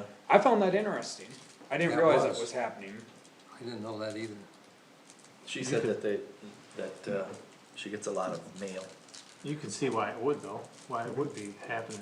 Well, it's happening right in the target area where we thought this would happen. So that Exactly. was a little confirmation of our analysis, which felt vindicating, but also scary, and because we don't have the framework, as Jason was saying, in place. I would venture a guess that this community, it would be politically not a good move if we simply handed control over to the state. Sure. I agree. And in that regard, I think the hard work for us will be coming up with a workable plan that toes the line of, we're putting in as many controls as we possibly can, Without going too far. speaking to the critics of renewable energy, but also, Can't go too far. yeah. Yeah. And so, and that's a fun space, because that's complex, and that, you know, it Oh, takes yeah. really understanding our community, and our board in terms of what they'll accept. Yeah. The more people I've gotten to know at the state level these days, the past couple weeks, who are also working on this ordinance, also, like, their framework that they're dealing with is that they wanna put in framework that if it does passes, that ensures that municipalities do, like, the developer goes through the local government and then gets shot to the state, rather than us like foregoing it at all and like just go to the state. They don't have that framework in place, and again, like Miles said, will they put that framework in place? But that's what they want to do, that's like their end goal, is that the developer has to try to go to the local. If they don't like it, they go to the state. And they really don't like the idea of people just going to the state, because the state did put this in place, but then they don't have enough staff. I think the state has had, from like my background talks with people that work there, has also had like a holy shit moment, for Yeah. lack of a better term, of like, we're gonna have to own this. Yeah. And they don't Yeah, have a staffing in place that would take our, like, that, So now they're they trying to want. defer. Yeah. So just to add to that, Sorry, Kate. but, did you have your hand up? If you're adding, did. go ahead, I did, it's sort of separate, you can, I mean, it's related, You should but let her talk before she forgets. I am colonoscopy old. Yeah, I'm just saying. Well, also the youngest person in the room. Have any of you read the county's amended solar and wind ordinances from end of March? I mean, as a starting point, if that's what you're looking for, is We've that seen a some of place? it, I think that it's gonna be, some of it will be in compliance with I the read new some of it. regulatory landscape, I think that was not, I don't know, Jason, you wanna talk about your, I don't wanna be biased. The process was not a process that we would value in Bath Township. Yeah, agreed. But it's language, it's ordinance. Yeah, It's but something to the start with language in is- terms the of what you language is- like and what you don't like, if Yeah, that's no, what you're that's really useful. asking for. That's useful, but the If you wanted to problem- put something in front of us, cause to me, it feels a little nebulous right now of, Yeah. what do you guys want? Well, Yeah. what are my Well, options? I think what I'm hearing so far is I am getting a little bit of input here. I think what I'm hearing so far is we like the workable path.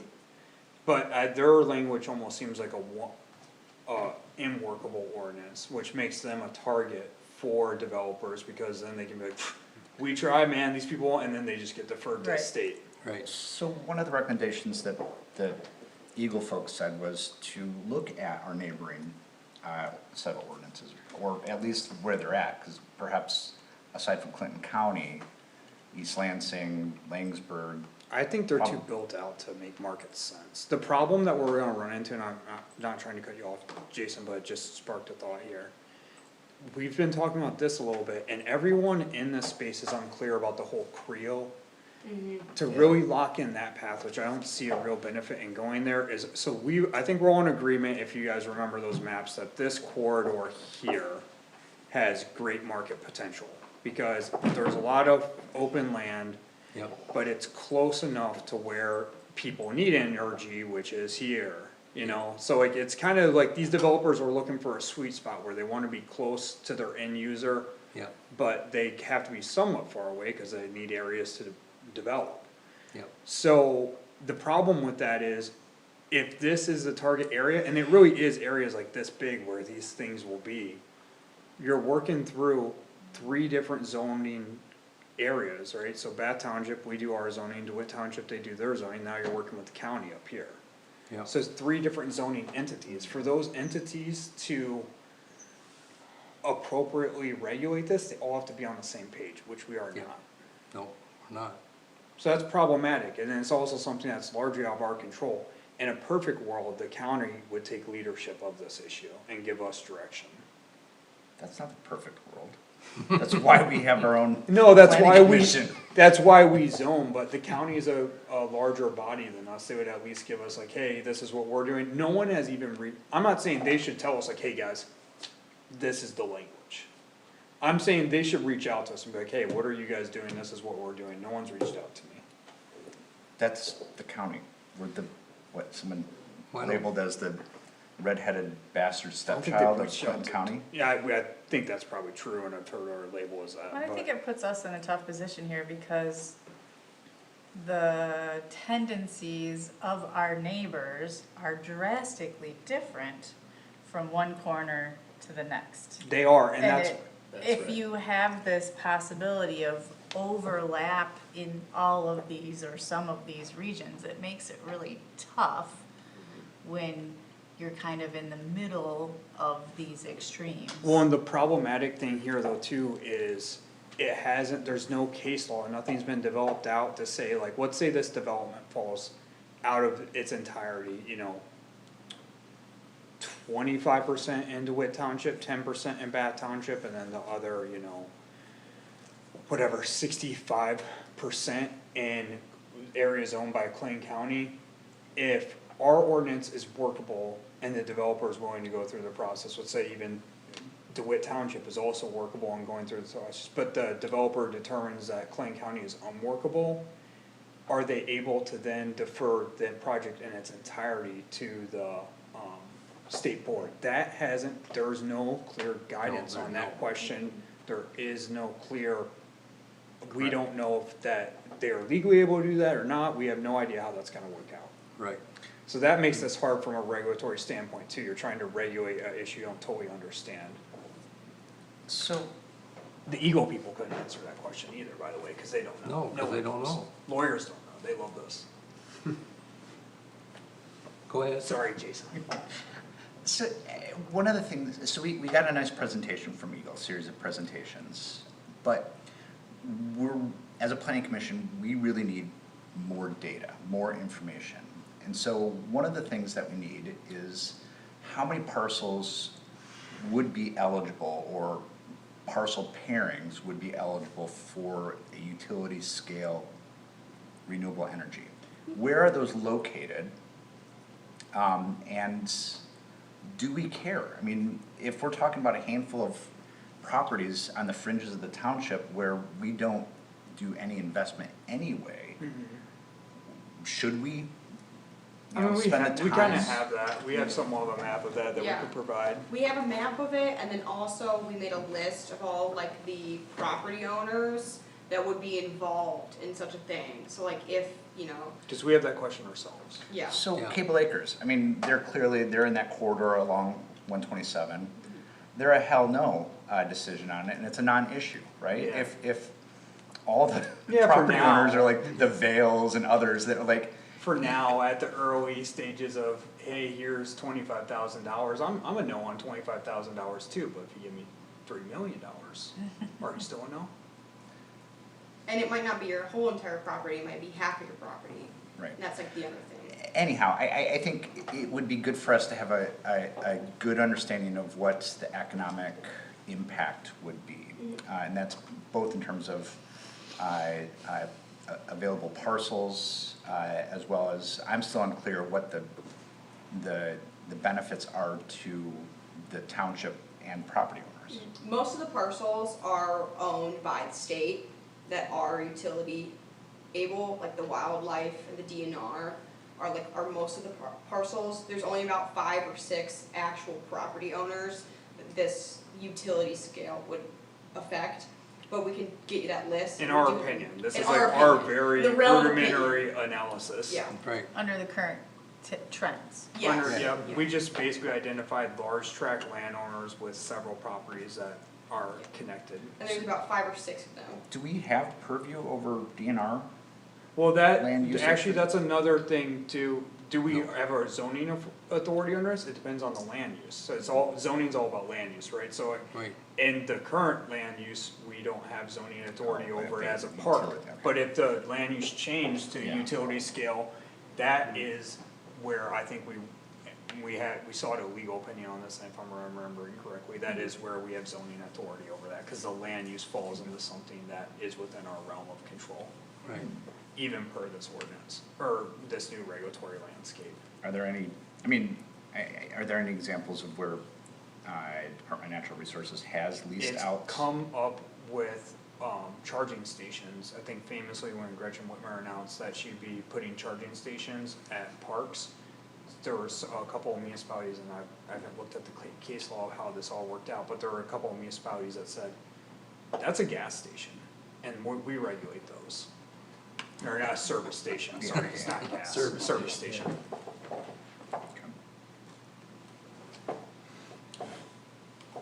But, okay, so Well, so, what I was hearing originally though was a workable ordinance. Our thought staff wise, and what we've already started to do is see how people regulate these on the residential scale and then being able to quickly speed that up to utility scale if need be, depending on where we wanna go with this. Cause I think even our residential stuff is pretty behind, as Jason said, we treat them as just accessory structures now, it's not well defined. But, now, Jason, what do you think the end result of us providing this analysis, like, you wanted analysis, but to what end?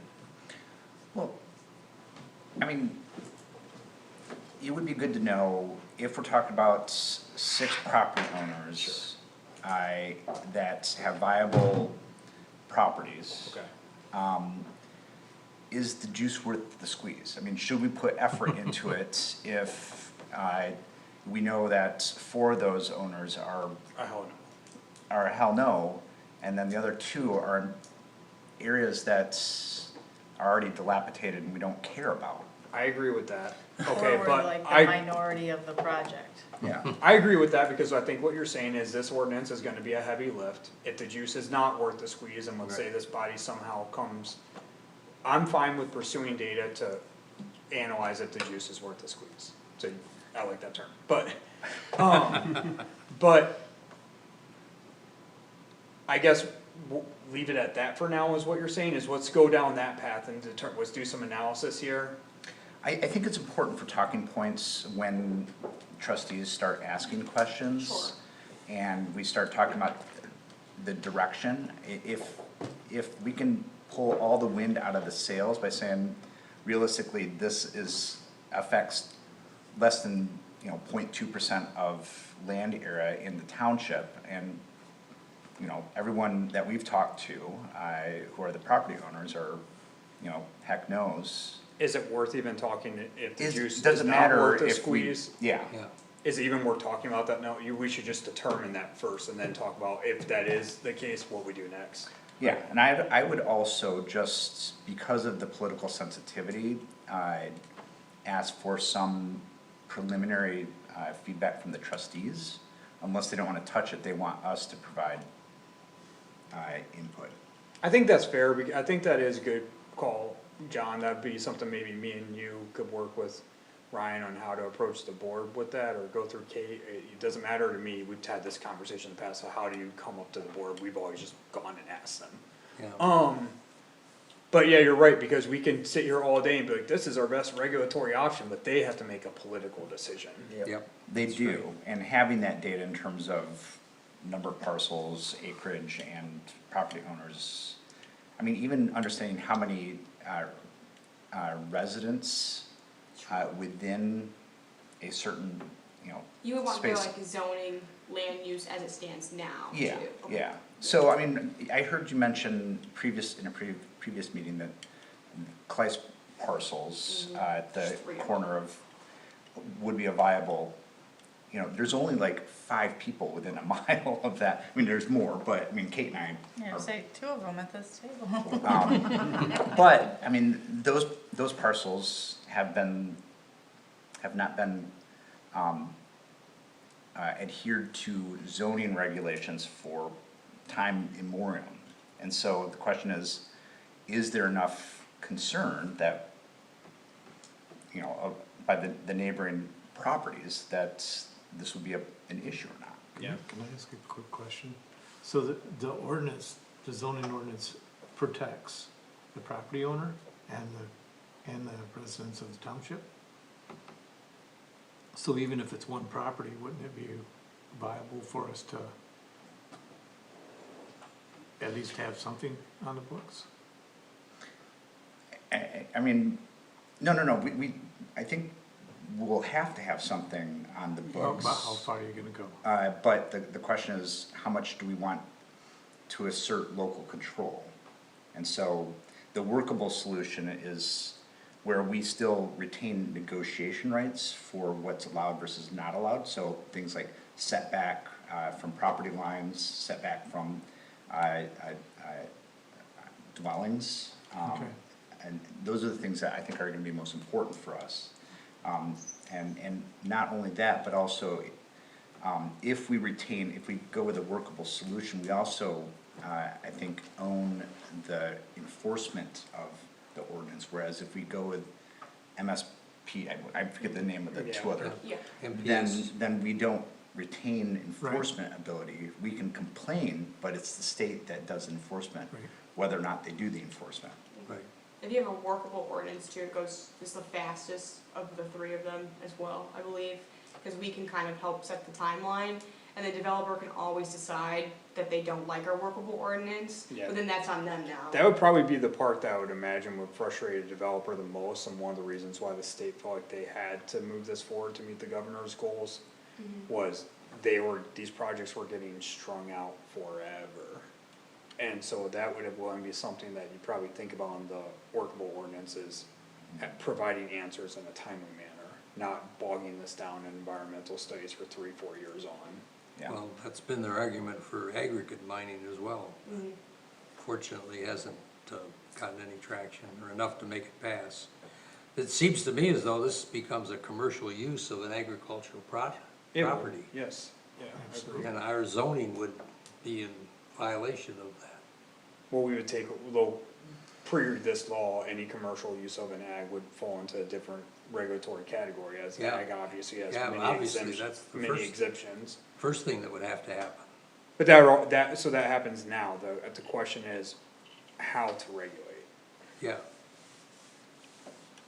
Just one question, so it sounded like one recommendation from planning staff is going the route of looking at our residential solar renewable energy ordinances to just- build up. That's to- our thought, is if we could get some basic language in place that covers the residential side, then it could be quickly sped up to cover utility size. You would just, you'd just be talking at a different scale. I guess one question I would have is, going from that route as opposed to start with industrial scale, Yeah. where there's model ordinances and looking at neighboring municipalities, that the bottom-up approach might Be harder. harder or more distracting. I know you would kill multiple birds with one stone going that. Yeah, I that mean, route. we're open to input, I mean, we're again, not experts, and just trying to think about the way, I mean, there's obviously other municipalities regulate residential scale, our thought going down to up is the residential scale isn't in question in November. well, that's true. Until they change the rule. Yeah, sure. I mean, But it seems to me as But I though when agree I with think what you're about saying. this, that there's a real problem here because you're gonna have to rezone this agricultural property to commercial use, and that's a rezoning. Well, it would be, you'd have to, it could stay rural, it would just have to be a use that is permitted within that, either by right or by special use permit. Do we wanna put this topic That's, on? that's a huge game changer, Miles. Yeah. Change the Yeah. use of a property from farming to industrial use. Yeah, but like, for example, so let's say, and this is the likelihood of this happening, but just for the sake of this argument. So right now, a use by right in the rural district is educational institution. Correct. So right now, if somebody is operating a farm, you know, they have all the zoning, carve outs that come with operating a farm, right? Through the Correct. Right to Farm Act, we have limitations on how we can zone certain structures like silos. Just like we have limitations on what we can zone within a, mobile home park. We Correct. can't zone a person's deck within a mobile home park. There are carve outs for that in state legislation.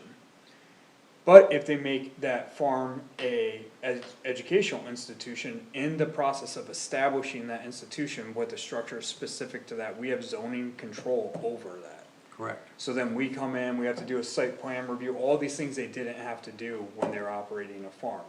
This is the same way. Right now, again, we need to clean up some things here though, because it's not a permitted, utility scale solar fields are not a land use mentioned anywhere in our ordinance, let Right, alone correct. within the rural district. So we need to start having these conversations. But we don't have to change the whole zoning of it, you have to introduce the land use in a district. And the rural district is probably the district that it makes the most sense to get introduced into. You wouldn't wanna like exclude it in the rural district and then include it in like the D development district, I think that would be, I think any lawyer would argue that's exclusionary zoning. So for the sake of time, Yeah, from us, we can provide you with some more data and more of a detailed list of the property owners, what you're looking for. And then based on what Kate said, we can also provide what other municipalities might have similar language or counties that would be a good starting point of what other people are doing.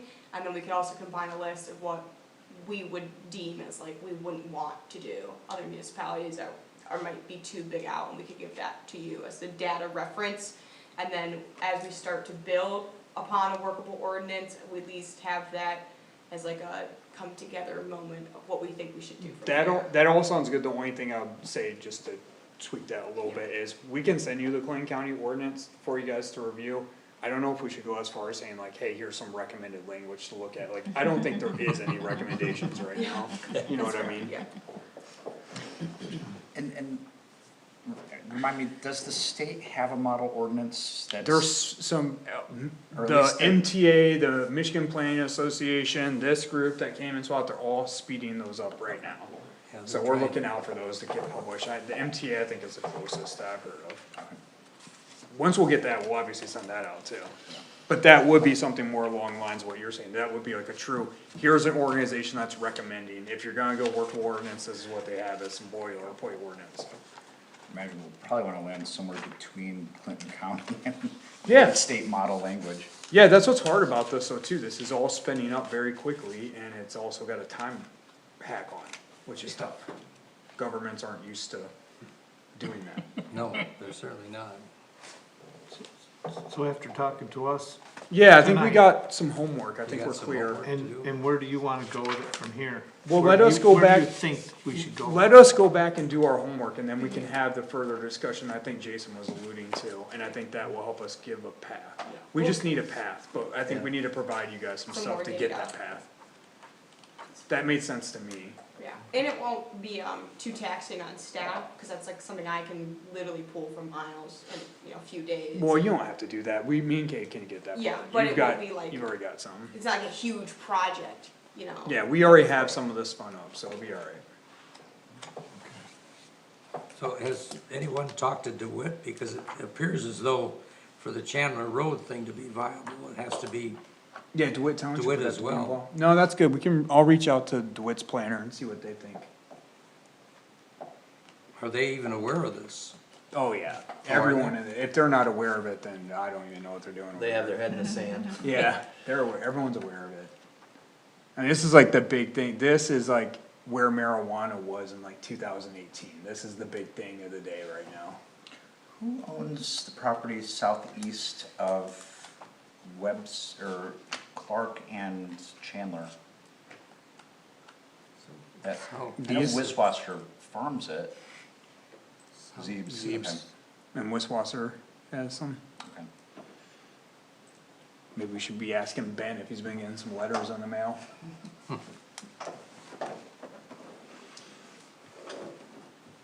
Wonder if there's been any interest in the Hamlock Sob Farm as a solar. Oh, that has been meant, that's We like, wondered about that the big too, goose egg right John, there. but we were talking to somebody, even for the solar arrays, even though they're somewhat light, with that home muck, we thought like, for especially wind. As you know, I Oh, mean, well, road wind, construction there is no base, I mean, Right. you put something that's quite heavy there, it's still gotta have a footing. And solid ground is 45 Right. feet down. Yeah, well, they put those mills out in the ocean, I bet you they could put them in muck. Yeah, I bet they can, but again, like, I bet they can, but again, is it cost Yeah. prohibitive? Oh, yeah, that's true. All of that has been what, deeded to a conservation, I forget what Yeah. the language is. Which I know within the state's language, they can go back on that conservation district. Yeah, I'm always sorry, sorry. I don't have the, I thought it was interesting though, cause East Lansing's future, I heard that, but then East Lansing's future land use plan, they have this all as residential. yeah, they do. they didn't talk to the farmer though. I know, but I'm just saying it's interesting to see what they were thinking, so, and who knows if that's well. I don't know that they were thinking. Yeah. It's gonna be a real Okay. challenge putting. So solar in. we got our homework though, I don't wanna get too far off topic, Yeah, Good job. thank you guys. thank you. Yeah. John? Oh, sorry. Go ahead. No, I was just gonna say, I got a 2-hour drive ahead of me after this. All right, well, let's move on then. Thank you very much. Miles, you had some development updates for us? Yeah, I'm just gonna go quickly, just for what's new, not everything that's going on, so. Obviously, just to kinda keep you guys apprised, we introduced the 9 units on Club Course for kind of the landings too. We're waiting on a full set of plans to get produced for that, and that'll get kicked out for an agency review, we'll have to set a public hearing, so we're kinda working with the Kesslers on that, trying to figure out that timeline so we can get a public hearing set. We introduced, private drives, same with that, trying to get a full set of plans, trying to get a public hearing set, trying to understand their timeline. I think Kebs has really got a lot going on, not just in ours, right, they seem really busy. That's The it. Gary Lane project has now been submitted to us formally, so I mean, it's public information at this point as far as I'm concerned, cause it could be FOIA'd. So we've received an application, we haven't received, we've received a one pager for a general concept of it, but we haven't received, a full breakdown of what that's gonna look like, so we're hoping we can get more information before they introduce it, but right, tentatively, they've asked to introduce it at the first meeting next month. This will involve a private road, is that correct? No, so No? that was It's the something end of that, Gary Lane right so there. Gary Lane's a public road. Okay. I was talking, well, I'll talk about this more if it gets introduced next month, but right now, they're trying to use our site condominium language, which predates our whole private road, no private road conversations. I was talking to the supervisor about that, cause he's like, oh, you know, we're trying to get around this. So this is a good example of a site condominium. Yep. This access here, let's call it access, Yeah. this is not, I know planning is so weird sometimes with the terminology we use, but this is not a road, this is not a drive, this is a part of the condominium's public space, this is their public access, it's similar to how we would view the drive into Myers, it's not a road, it's not a drive, it is something completely different, this is Access. its own thing. You'll see another one down on Park Lake here. This is not a road, this is not a drive, this is access into the condominium association, managed by the condo association, a part of the site condo ordinance as it's called for. And that's Do what, we regulate those accesses at It all? is something, yes, it is something that is regulated by our site condo language currently. And how it is regulated is our site condo language calls for it to be built to county road commission standards. However, it is not a county road. Right, interesting, yeah. yeah. And does it, do those standards include the depth of the HOA, legal requirements that Well, we now they- have with our No, private so roads it and has private no, drives? it's totally Okay. different than that, so it's, Okay. they set up a condo association, that condo association by the Condominiums Act, which is a state law that governs how condominiums have to be formed, determines how condominium associations manage their assets. So it would be much less likely that somebody's gonna buy into this unaware that they're responsible for I what would say goes so, along with because it. you're in a Yes. condo association, it's also less likely that there would be some kind of like, well, I'm not paying my share. It's like, okay, well, then you're not in this association, Yeah, Right, like you literally are getting kicked out. correct. okay. The Gary Lane project, is that also Mr. Kessler? Yes. That is Mr. Kessler. Yes, Okay, and just a couple other things, trying to remember, there was one other at least I wanted to talk about. Oh yeah, HDI. HDI is getting, us as finally, it's, again, a lot going on with the engineering firms, I guess, but they say they're almost done with a full set of plans for this, so we'll kick out that agency review soon, so probably not, maybe into next month, but probably more likely the month after, we'll have that back in front of you guys. Are they expected to start construction, before winter or no? I wouldn't, I don't know, I can't answer that. Yeah. I would say they're getting pretty tight on their timeline here. Yeah. any ideas? They've been dumping dirt in there and getting ready. Yeah. Okay, so that's all I got in terms of, just wanted to give you guys some updates on what we're hearing and seeing. In your discussion with Kessler on the club board stuff, has he given you any indication whether he might make those lots bigger or not? Yeah, so they realized that that was brought up, it seems like they feel it's problematic with how they've drawn things now and the engineering money they've spent. But again, it's a use permitted by special use permit, so you know, you guys have say here, obviously. I think they're arguing right now that it's problematic, cause they've already drawn this out, they've got the golf course set, they've already got the, legal boundaries, so. But that's a make or break for you guys, I mean, obviously, that's a decision that this body gets to make. Yep. On a separate project, is there any update on sidewalks? I guess I feel like I've Oh, yeah. heard conflicting things about what sidewalks are and are not happening, and with the, changes to the Webster Road project, does that impact the sidewalks? Cause I thought part of the master plan was to do all of that area at once. Yeah, it's confusing right now, and I totally understand why. It's been confusing for us staff. So if we're like wary about timelines and information, the public's gotta be frustrated. We're trying to work with the road commission to get their timeline shored up so we can push out the appropriate information. The part that is in our control, so there's a lot of different dollars at play here, and that's the problem. You get the state and federal money in play, it kinda messes with timelines. Cause there's different hoops and things you have to jump through, and that's been problematic. But we also have local dollars in play for a piece of this project. Those dollars we're in control of. So a part of the sidewalk repair process for, the village area, the downtown area, whatever you wanna call it. That will start here probably in about a month and a half. So we're gonna be down there, our DPW director is gonna be kind of liaison with the, company that secured the bid for that, and they're gonna be managing that project. In terms of the safe routes to school sidewalks, which would be, this side of Main Street, then hooking up to Slate, and tying in this neighborhood. Some of the other, sidewalks getting done here, going up, Walnut here, and then tying into what exists on High. What we're told right now is we will know for sure in like a month what that timeline looks like, and we will push that information out, but the road commission still believes that can happen in the fall.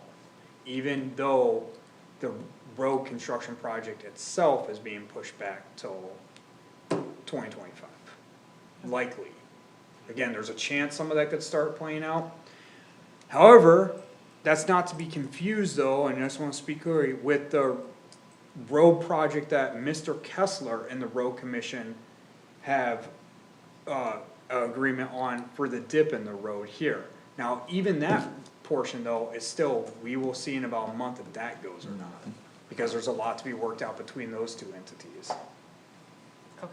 I've seen a lot of chatter online though, saying like, oh, this is all part of Norm Fastener, and I've tried to say in public meetings that it's a part of the road project. It has literally nothing to do with Norm Fastener. Nothing Right. Right. That's totally different. Removing the dirt from the site of Norm Property. Fasteners. Yeah, but even if the and I agreed, if the dirt's available and they wanna move it from there to use it there, sure, but what I've been hearing from the Kesslers is even if the Norm Fastener thing, dies on the vine for whatever reason developments can, they would just pull the dirt from other areas of the site, cause their ultimate goal is to balance the site, regardless of who the buyer and user of the site is, cause they're trying to sell land, and it turns out buyers like a flat piece of land.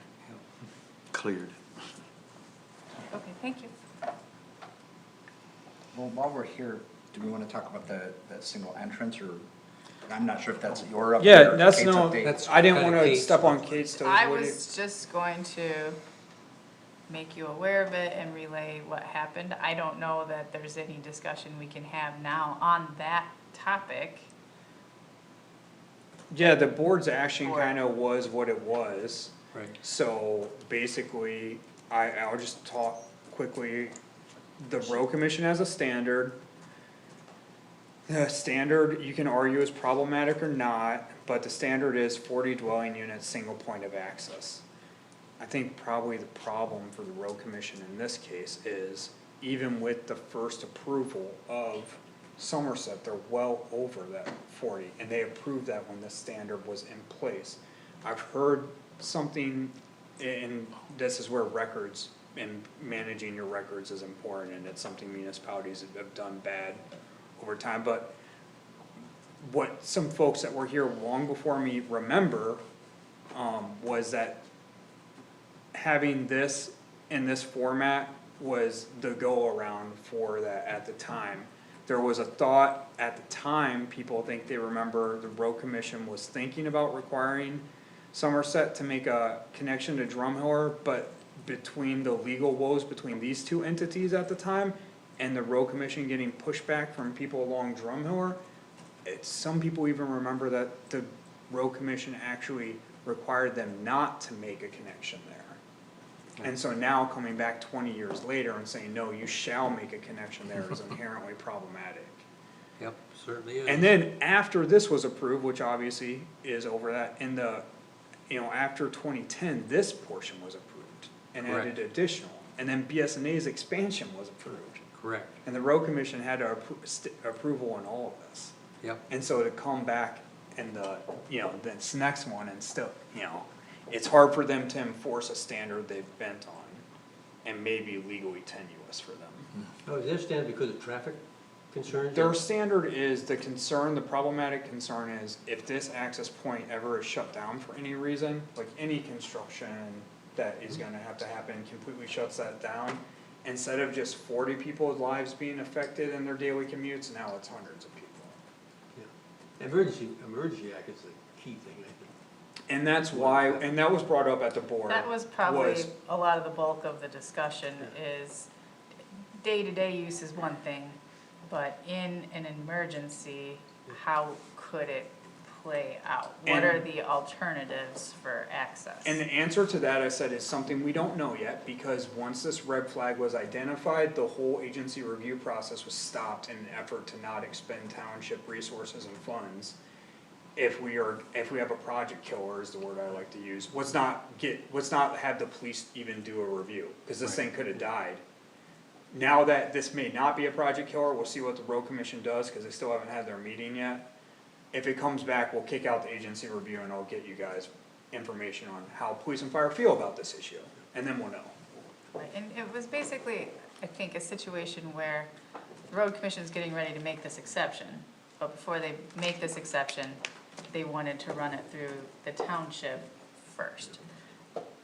We, I believe, made a resolution. You did. Yes, you Or a did. motion, I Yep. guess Yeah. it wasn't a resolution, it You was a didn't like the motion. wording on the first half, but you liked the wording on the front half, which Yeah. was just a general, It yes, was there's one just acknowledgement of an one point of access. Motion of acknowledgement, but I don't think there was any actual approval type Right. action or denial action that was Right. available to be taken. But it is, I think, and so some people were saying, well, why do we have to do this? But then that's countered with, well, this is trying to alleviate the problem of the road commission just acting in our township and leaving us out of the loop. This Right. is the way that you can be looped in, though we didn't have an official stance on Yeah. it. But I think at the same time, if the Board of Trustees had really, really been against it, then I think the road commission would have So does the known board that, yeah. feel that they had all the information to make a decision? I mean, something like this seems like this would come before the planning commission, given this is a Well, this lot of what project we did come do. before the planning commission. And it's gonna come back to the And it planning will commission. come back Right. again. But I think that the Board of Trustees, The it road, was either we acknowledge that this situation occurs or we don't. or you don't, in And- which case it's basically what the lawyer used as the metaphor for this, which I think was a good metaphor, was you're at a ZBA meeting. The ZBA, in this case, would be the road commission's board. And the township would be, in this case, the neighbor sitting in the audience. The ZBA, as they often do, will ask the neighbor, well, what do you think? And the township board, in effort to not make a definite statement, went with acknowledgement of the current status. Now, what that does, which the lawyer, I thought, I agree, and I think is smart, like, the acknowledgement is, yes, correct, road commission, you do have one point of access. Yes, correct, right, road commission, it would be difficult to produce a second point of access for, and we got into the reasons, but we didn't say that in our motion. At the same time, acknowledging that we don't wanna just kill projects that are bringing development and housing and whatnot to our community, but that it is an exception is being allowed.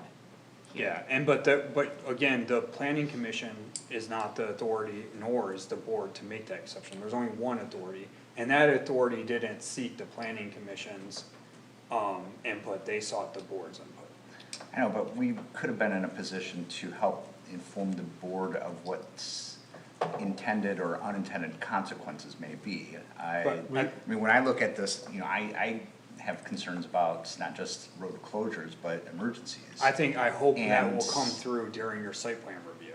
And the fact that the township had the opportunity to remain silent on the issue, because this is the planning, or the road commission's purview, I would have recommended remaining silent, as opposed to. Well, I mean, as the liaison between the two, in addition, of course, to Miles, I felt like we had looked at that plan and nothing stood out to me. I know we talked about driveways and mailboxes and sidewalks and whatnot, but we had the plans in front of us and Well, we did talk about we that. talked about extending that cul-de-sac, I think, The and why developer that. said he didn't want, he basically Yeah. come right out and said, if I'm not mistaken, did he not say that he didn't wanna put in a second road? Well, I think he was saying that he Can't put in a couldn't. second road. There's no, Said can't. So Yeah. it's- Can't. This is Well, I wouldn't MDOT, say can't. this is, he can't, I can say it now. This is MDOT limited access from about here down. MDOT will not approve a connection. that is correct. Well, I wouldn't say MDOT won't. MDOT is reluctant. to approve Reluctant, one. yeah. Yes. I've seen MDOT do a lot of things that MDOT changed their mind on. Sure. But he also has to build a very expensive exit across the road, as well as to get MDOT to endorse across the swamp, I should say. Yeah, yeah. Which is why it was never done before. Again, The I- issue is that Somerset is a county road. So Yes. they have control over the county road. We do not have any control over the county road. That's their privy. Again, I think trustee Almarigi, or trustee Commissioner Almarigi is bringing up some good points. I think those should and will get litigated during the site plan review. When you say litigated by Well, us or by the lawyers? Not litigated, I guess I like that word, but, Work through. I'm using that word loosely, I mean. Tortured by us? Yeah, tortured by you guys, looked at by you guys. 'Cause Well, yeah, I think we need to be aware of this in a future development. If the road commission at some point is gonna apply that standard to their public road. Because we have potential subdivisions that would have one entrance to the public road, and they're gonna have more than 40 units. Yep. Okay. Yeah, so that's all I got for the development review, I wanted to build some time for Lexi to say some comments, if that's okay. Anyway, well, this is my last meeting. I will finish out my homework from this meeting, but I just wanted to thank you guys for being my first planning commission I've ever worked on, ever got to watch. I feel like I learned a lot from just sitting here and paying attention, and I feel very grateful that I got to work with all of you, that you let me present an ordinance, you know, that I do care about, and I hope Bath has a strong future. And I will say, you guys are a very unique commission and very talented. You are leagues above other municipalities that I have started to work with. Like, you guys actually do care about your community, and I am grateful that this was my first commission I got to work with. And you guys have instilled confidence in me, and I feel miles above my other peers. So thank you for giving me the opportunity to work with you all, and if you ever need anything, I will still be working in transportation planning, so. Fun. And that's it, that's all I have, so thank you. Well, it's been a pleasure working with you, and thank you for all your hard work, both here at the meetings and behind the scenes, and bringing the clear cutting ordinance to us. Been a great process, and so as someone who works at MSU, I'm proud as a Spartan, Go green. so thank you. Thank you. Yeah, Lexi's been a great intern, I just wanna Yes. say from the planning department side, and really helped us out. I mean, the intern program is great, it allows our community to do things we won't otherwise be able to do with our budget and staff limitations, so really thankful to all of our interns, but I really think Lexi's been an exceptional intern, and we've gotten some stuff done this year that I don't think we would've been able to do. you know, with our help, so it's been great. Well, and it's a great service to the university, to offer these opportunities, and I'm proud and somewhat concerned about our uniqueness as a planning commission. No, it's great, you guys are, I think, great, and we've heard that from all, and I will say, I'm really proud of this program too, because in my time here, we've had 5 interns total, so the first one, Fee, isn't still in grad school and wrapping up soon. Heather was able to get a job at Novi, and, we knew some of the employees there and were able to give her a recommendation, and I hope that helped, and she did secure that job. Joey was able to get a job at, East Lansing Planning Department, and I actually got a call from his boss who was doing the interview at the time, who helped us with our broadband, and I recommended Joey up and down, and he was able to secure that job, and Lexi was able to meet Matt Wendeling through some conferences that we went here, and able to secure that job, and that's not to take anything away from them, all of them have worked super hard, but I'm just glad that we can provide this, and it seems like the internship program is working really well. Very much so. I agree. And Kate's still in school too, he's still with us, so we still got him for a while. I think I've had connection not through planning, but through engineering. Meridian Township uses interns from MSU for that. And those people go through that, and the experience they get, like you're getting, is so important when they go to look for a job. I mean, because the interns at Meridian Township they got good jobs when they left. Yeah. So Okay. I think you've done a good job here, from what I've seen. To me. Yep. It's really been. Agreed. I mean, your ideas come in as being, you know, really educated ideas coming into us. Really good.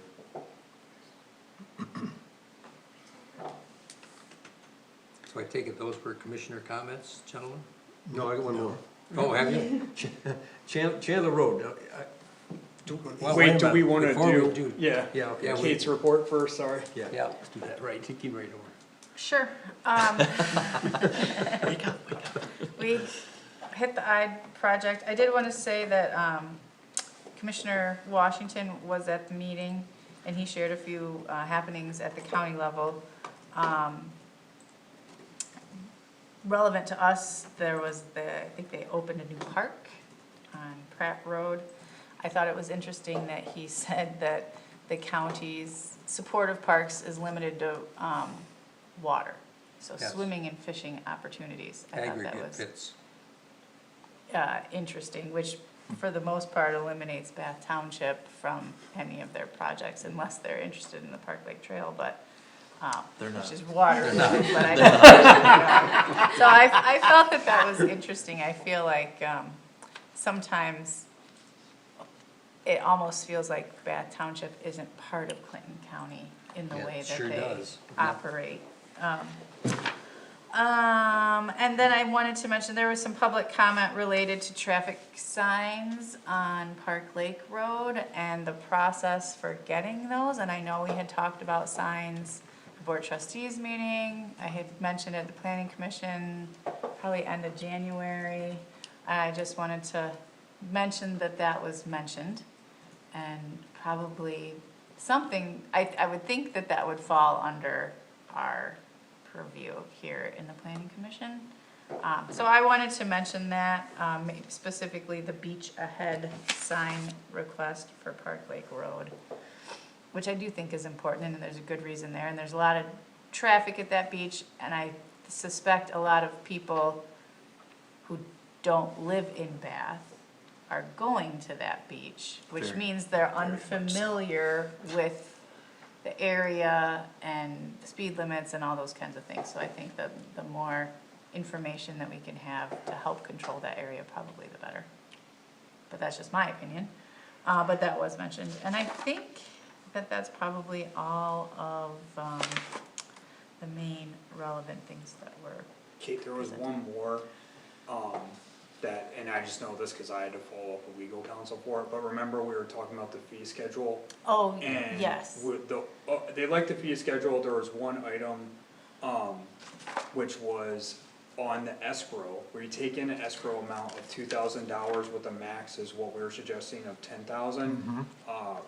The supervisor indicated like, why have a max, and I talked about my thoughts on why we should have a max, other than like my knowledge on whether or not it's legally required, I was unsure of that at the time. But largely my understanding is it's just to convey transparency with the developer about what is the process entails, because money's a real thing and they probably have concerns about how far their money's gonna go. But after talking with him, you know, cause the question came up, it was phrased, if you exceed the max, then what? And we go to direct billing, is what we do. And they're like, okay, so you're going to get the money anyway, so why not just get rid of the max and just get the money as you need? Increment by Yeah, increment. increment by increment and installments of 2,000. I said it's something that, you know, I'm willing to reach out to legal counsel. I got a legal opinion in this afternoon, I haven't read it yet, but I'm working on it basically. I don't know if that's something necessarily the planning commission wants to come back to them, I wanna get your thoughts on that. Cause it's that one aspect of the fee schedule, and statutorily, it doesn't even have to come to you guys in the first place. Most communities wouldn't send this fee schedule through planning commission, that's an administrative item, has nothing to do with land use policy. So typically it'd only go to the board, we send everything land use policy not that comes from my department through you guys, just out of like respect. It's interesting to me, the things that get a lot of discussion with one group versus the other group, that we spent, 2 meetings talking about that fee schedule here, and it didn't come up at all, and then that was really the only thing that was talked about at the Board of Trustees meeting, just as a side comment. Yeah. I think it's interesting, and I think it helps solidify the reason for having multiple eyes look at it, is because Always better. different things come up, different boards and different groups will interpret it differently, so I think it's Yes, a I'm good fine with process. doing. Takes a while, but it seems like it's a It good takes a process. while, I'm fine with doing whatever though, cause it's, I mean, the fee schedule is not like a ordinance, it's easy, so whatever you guys want me to do, I'll do. What's the easiest one to administer, with or without the max? Well, I'll read their legal opinion, I haven't read it yet, I mean, the easiest one to administer would be without the max, right? But then the downside of that is, does that become like cost prohibitive, like, is the developer like, oh no, I don't wanna engage in this community, then we put a max on their escrow, what's my escrow gonna be, like $25,000 on the end? But it's still $2,000 increments at a time. At a And time, it's and we're still still like- money that they would pay regardless, it's just whether they're paying it up front or paying it after I think after it they get just billed might for it. build the wariness of the government process, cause you're dealing with a population of developers who already don't like being regulated, we're regulating them further. But, you know, we're transparent, so if they ever had any worries about where their money was going, it's all public information, they could FOIA, we would just give them the bills and we'd say, here are the bills. Right. What's the schedule of increments? Installments of $2,000, once the No, no, two what's the- thousand is exceeded, then you get another 2,000. What's the time between installments? It depends on how the bills come in. How the bills, the build or The bill? bills, Bills. like, how. Invoices from the Invoices that we get process. charged for these professional services as a part of the agency review. Some- inspections, whatnot, Yeah. that kind of If, stuff. if you have an escrow, the treasurer can pay the bill out of the escrow. Yeah, If you know- don't have the escrow, then the treasurer has to collect the money from the developer, Which they, or give the bill to the developer and hope they pay it. and which they don't always pay, and that's a problematic part. So my question is, I guess the thing I'm thinking about is, if we allow an installment, but we don't have a clear delineated schedule of when those installments would be made, like 2,000 per month, 2,000 per quarter, We something like can't that. do it like that, because we don't have an installment on when we get charged, and the whole point of the escrow is to have the money there. So there could be circumstances where a developer comes in, they initiate the process, they stall indefinitely. And is that something, would that be a concern of ours? Yes, 'cause that's why we want to escrow in the first place. So if it's an installment, they're not being billed because they've stalled the progress, right? And maybe that first initial step was a doozy of something that requires escrow. Do we find ourselves in a bad situation where we're left with, say, the developer becomes insolvent, and then we have to use tax dollars Yeah. to remediate whatever the situation that could have been remediated if the escrow was put up front. Yeah, that could happen. Okay.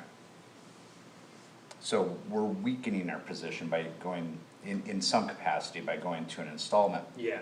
process. But the offset is We also- developer interest in working in this community and, okay. Yeah. It's Well- more labor intense too. Yeah, labor intense, yeah. There's pros and cons any ways you do it. And it's not gonna be perfect every time either, but. Alright, but the larger question I think is, do we wanna bring this back? We're having a lot of thoughts right now. It'd just be nice to know. Well, I guess the that's question, all. based on experience, you got a small project, $2,000 may be all you need. Might be all you got- need. You got a big project, I know my escrow here is gonna end up being $10,000. Can you make the first installment more than 2,000?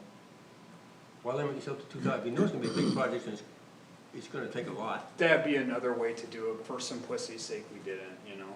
But that'd be another way to do it, is depending on scale, to take in Yeah. bigger escrows.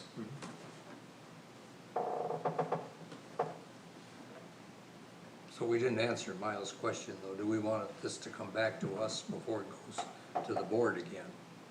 That was the question, right? We don't really have a say in it anyways, do we? Yeah. No, I don't think so. It's only a recommendation. I mean, I guess, personally, I got Ryan's feedback. I was gonna read this legal opinion, and if we don't need a max, I'm fine with just taking the max away. We're gonna bring the fee schedule back to this body every year for the rest of my time here to relook at it, cause Yep. I like to keep up with market trends. Yeah, But Deal with it. just, yeah, just deal with it. are you guys cool with that? Yeah, For real, absolutely. it does not matter to me. No. It'd be interesting to know what you come up with, but it, yeah, at the end of the day, we want you to Yeah. do Yeah, what you you could think's do that best. in Pioneer Commission comments, whatever. Okay. It'll come back again. Alright, sorry to cut you off, Kate. No, no, no, No, that's that fine. was it, thank you. That's fine. Okay, you gentlemen still had some more comments. I know Ray Severy did. I just question, Chandler Road, has that been pushed off to 26 now? It's always It's been intended, 25. it's always intended to be in 25, but I just feel like, this is just again my opinion, with seeing how Webster Road went, I think 26 is probably more realistic. We did just go through the scoring process for the engineering firm that, we felt like was to win the bid. So for the RFQ that the road commission put out, so I don't wanna say exactly how that went, cause I'm not sure if they've announced who won the bid yet. There was a, if they sent you a copy or not, there was a gentleman in our subdivision that circulated a petition. I did see that. Okay. He got a response back from the county. Okay. And in the response, they referenced 26 Chandler Road. That's why I asked that question. Well, then they're probably starting to think what we are. The bid process for that RFQ did take like 5 months. So, I mean, part of the crappy part about government and is, it's a two-sided thing. You wanna be transparent with the public, you wanna do a really vetted bid process. The problem is that costs time, Yeah. where the private sector again has, they can just, we want that company, let's go, we gotta go. I submitted a complaint about a truck on Ann Drive. That's been addressed at least. He's now covering it up. If that's all he has to do or not. Yeah. Oh, I'm not saying, yeah, that's all he has to do, I'm saying, yeah, I would get with code enforcement if you feel like that hasn't been properly taken care of. I don't know if it's not, I don't know what is required. I just know he's got a big truck cover for it now, so if you know what's there, if you don't know what's there, you would maybe guess what the pickup truck is. You talking about that 18-wheeler that he's got behind his house? No, this is in his front yard. Oh, It's stripped down, it's got no axle on the back. Oh, It's got- yeah, it's yeah. just, it was just sitting there. I so- think everyone knows No. where I stand on code enforcement. Yeah. So you filed an official complaint Uh-huh.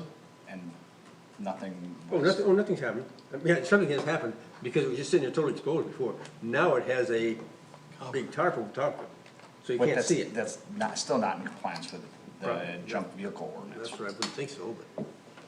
Well, I mean, this speaks to, why do we do this work? Maybe we're transitioning to me, in terms of, you know, we Yeah. put a lot of energy and thoughtfulness into creating ordinances, to support the development of our community and the members within it. But, and we work on the assumption that we're complaint-based enforcement. But even now, when members of township board, planning commission are lodging complaints, there's no action. So why do we do this work? Well, I guess I'd have to ask, who supervises the person that's supposed to be doing the action? The compliance officer, isn't that correct, Miles? Correct. Yeah, I mean. Does he work for the township? Yes. Yes. Well, then I guess, if I was getting no action, I would go to the superintendent. Well, obviously, there was some action because He covered. he covered it up. He didn't do that on his own. Somebody talked to him and didn't do it, okay? Well, then I Okay, guess so- you would submit a new complaint, and then you would be told it meets the ordinance or it doesn't. So this is a or see whack-a-mole what- thing. I mean, Right. the enforcement officer should follow up to make sure that the enforcement was effective. I mean, that seems like, level 101 of doing one's job. And that does not appear to be the case. Well, and this, And I'm just speaking as a planning commission member, not as, I'm also a community member, but as a planning commission member, this is intensely frustrating that we do all this work, and it falls on deaf ears, or it's very selectively applied. But that's completely opaque and non-transparent as to, what's being enforced. And so, I have a strong opinion about sidewalk enforcement, and we have differences of opinions, but heck, I mean, I know I've had my frustrations that I've shared over and over and over again, and, making clear within, our minutes of these issues, but a fellow planning commissioner, making a nuts and bolts complaint, and not having adequate follow-through, this is poor form on the township's part. I have, since, one other thing, one complaint, I made the mistake of driving, down Drumheller, last week, and I almost hit air, given the moguls in the road, and so, I feel bad for anyone who has to drive down, Drumheller. Which part? So I was heading from Chandler to Webster, So right here. and it was near the entrance of where they're depositing the highway soils. So I know that they addressed the entrance at Chandler Road, but, I mean, I can't imagine what it would take to repair that road at this point. I mean, these are very deep, deformities within the road.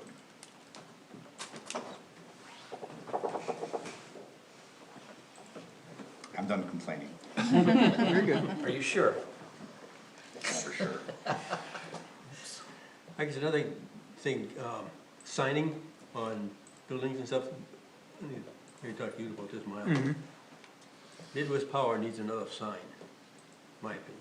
I've talked to them about it, I said, well, we're gonna see what the township says about that. Okay. They have a side door, goes into where Midwest Power is, the main entrance is Ace Hardware. Okay.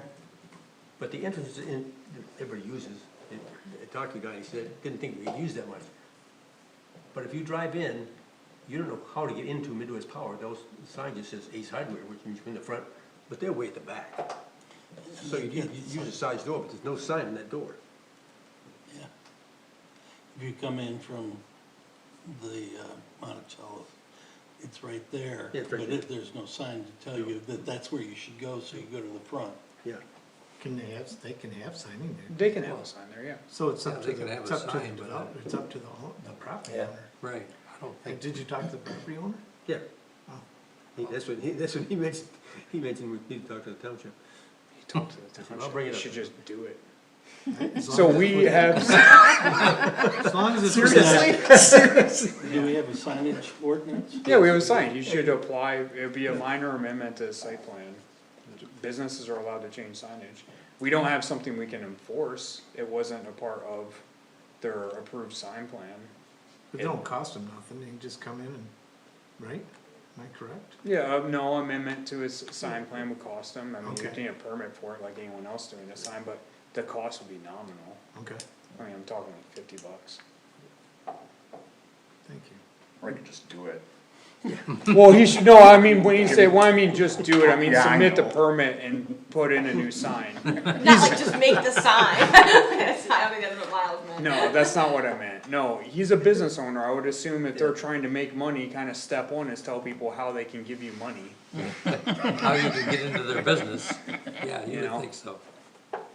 Yep. We're upset on the township side with Ace Hardware right now for other reasons, we're currently working on some That's kinda what he mentioned, that, enforcement action with them, so. he mentioned something out back or something. I don't wanna get into all that in a public meeting. Mark, did you have anything? No. Mr. Cocky, did you have anything? What? No, I just wanna say, we're sorry to see Lexi leaving. She did a great job. It's like a mini Miles. Appreciate all the work you did. Absolutely. And you said you're going into transportation. Yes, I'm currently a transportation planner for a consulting firm. Oh, interesting. Yes, working a lot with MDOT these days, so it's been interesting. Yeah, New yeah. vibe. Will you be doing a lot of work with MDOT? Yes, yes, You'll be working with Matt Wendling. Yes, He's awesome.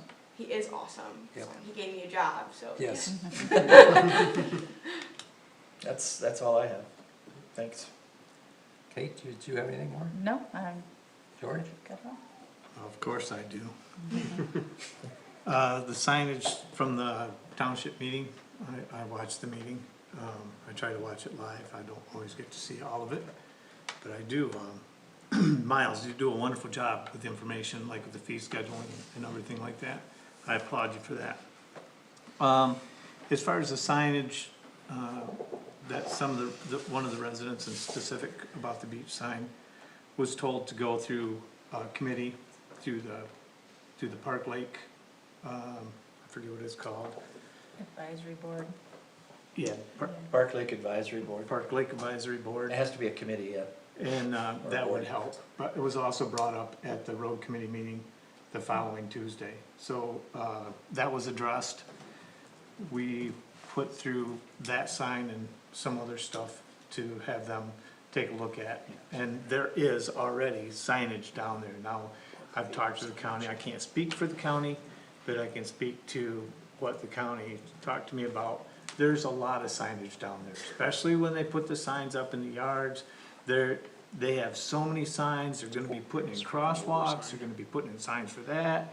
They're just signs, and people don't read the signs already, cause I can tell you that because someone said there's already signs there that speak to public in there, and they brought them up, and I said, you know, I drive by there every day and I've never seen that sign. So, they have them on both, before you get to the beach, it doesn't say beach, it says pedestrians crossing ahead or something like that, pedestrians, and then there's one on the hill before you come down Wishwasher Park, and there's one before you come to Wishwasher Park coming in, heading east. So, I don't know what their regulations are for signs, but we did put through for the county, and the superintendent will talk to the county about some of the signage that specifically was brought up. And another one for Eunice Street, cause everybody cuts down through there, that street all the time, so they get a ton of traffic. Some people fly down through there, some people are respectful, but, you know, it's just instead of going up to the light, they cut down the street. Where is this? Now, Oh, on it's by Coleman Meyer. Road, before you go To get to Meyer. To get to Meyer, Meyer. okay. Lot- Isn't that and- the really bad street you don't wanna go down? No, Bad? It's No. dirt. no, Oh, okay. it's actually kinda curved, so you could actually take that quick if you want. Oh, okay. But it is a public road though, right? It is a public road, so what the county does with those, things is gonna fall on the county, but at least as far as the township went, that'll go to them. We also, Drumhill Road was discussed, they're trying to, from what I understand, if I understand it correctly, it's a 10-year project they have that it's gonna take for them to refill that pit. And they're trying to do it in a year. Now, I don't know when that year started, when that year ends, but they're trying to, so there's gonna be a ton of traffic on there. She will also take that to the county and discuss that, see if we can get some type of mitigation, so we don't have public people down there trying to patch a road, or them trying to patch a road. Maybe extra, finishes for the dust, or whatever that takes, but they're gonna look into it hopefully, though. That's gonna be discussed anyways, So there's an end date, anticipated end dates? 10 years from now. Well, But they're but they're trying to do it this in a- year. in a year, yeah. So, I don't wanna hear the Things that 10-year happen. thing, Yeah. I wanna hear, Right. those trucks are gonna so stop. that's why Yeah. there is so much truck traffic, yeah. That's That's- spoil from the 127 project is what it is. I don't know I have a exactly what it communication is. to I folks forget on who you said Yeah. regulates the, So Eagle, Eagle? Eagle. Eagle regulates that, that's my understanding. Theoretically, yeah. Yep. so, yeah, and I was gonna speak to the fee schedule, which we already, I'd just like to know what it ends up being, but, Yeah. I do think it's, you're privy to, you know, make decision on how you'd like that to be personally. Yeah, I mean, it's the board's choice at the end of the day. I appreciate everyone's patience with the tree ordinance, cause you probably understand that I don't like people telling me what to do with the trees on the property. But I understand the premise behind it. I think you did a great job, Miles, helping me understand that, and everybody that spoke to me from their point of view helps me understand that too, and not just see things through my own eyes, which most of the time I only see things through my own eyes unless other people share their opinions. So I'm very glad this board does that, and so we can see besides what's only in our picture frame. And Lexi, thank you so much. Appreciate you very much. Thank you. I echo everybody's compliments to you, and also to, again, Miles. All these people that have been through here is a direct reflection of you, and I know that you have to, get everybody set up for this, but I think it's upon the individuals too to take it upon themselves to learn from somebody. So that speaks highly of you, Lexi. So good luck. Anything else? I just want to thank you and Lexi, you and Miles for your service to the country. A lot of people have Truly. really picked on people that are in the service or have volunteered to be in the service, and I think it's a real travesty that they had that attitude about people that served in the military. 'Cause Truly. if it wasn't for the military, we wouldn't be the nation we have today. So I appreciate your service very much. Thank you. And I appreciate you being here, and I'm sure you're gonna enjoy working with Matt. I talked highly of you. Thank you. He told me that too, so, thank you. Thank you. I'll entertain a motion to adjourn, gentlemen. Motion to adjourn. Is there a second? Second. Those in favor say aye. Aye. Anyone opposed? Hearing none, we're adjourned. Thank you. So what's going on with Ace Hardware? A lot, huh?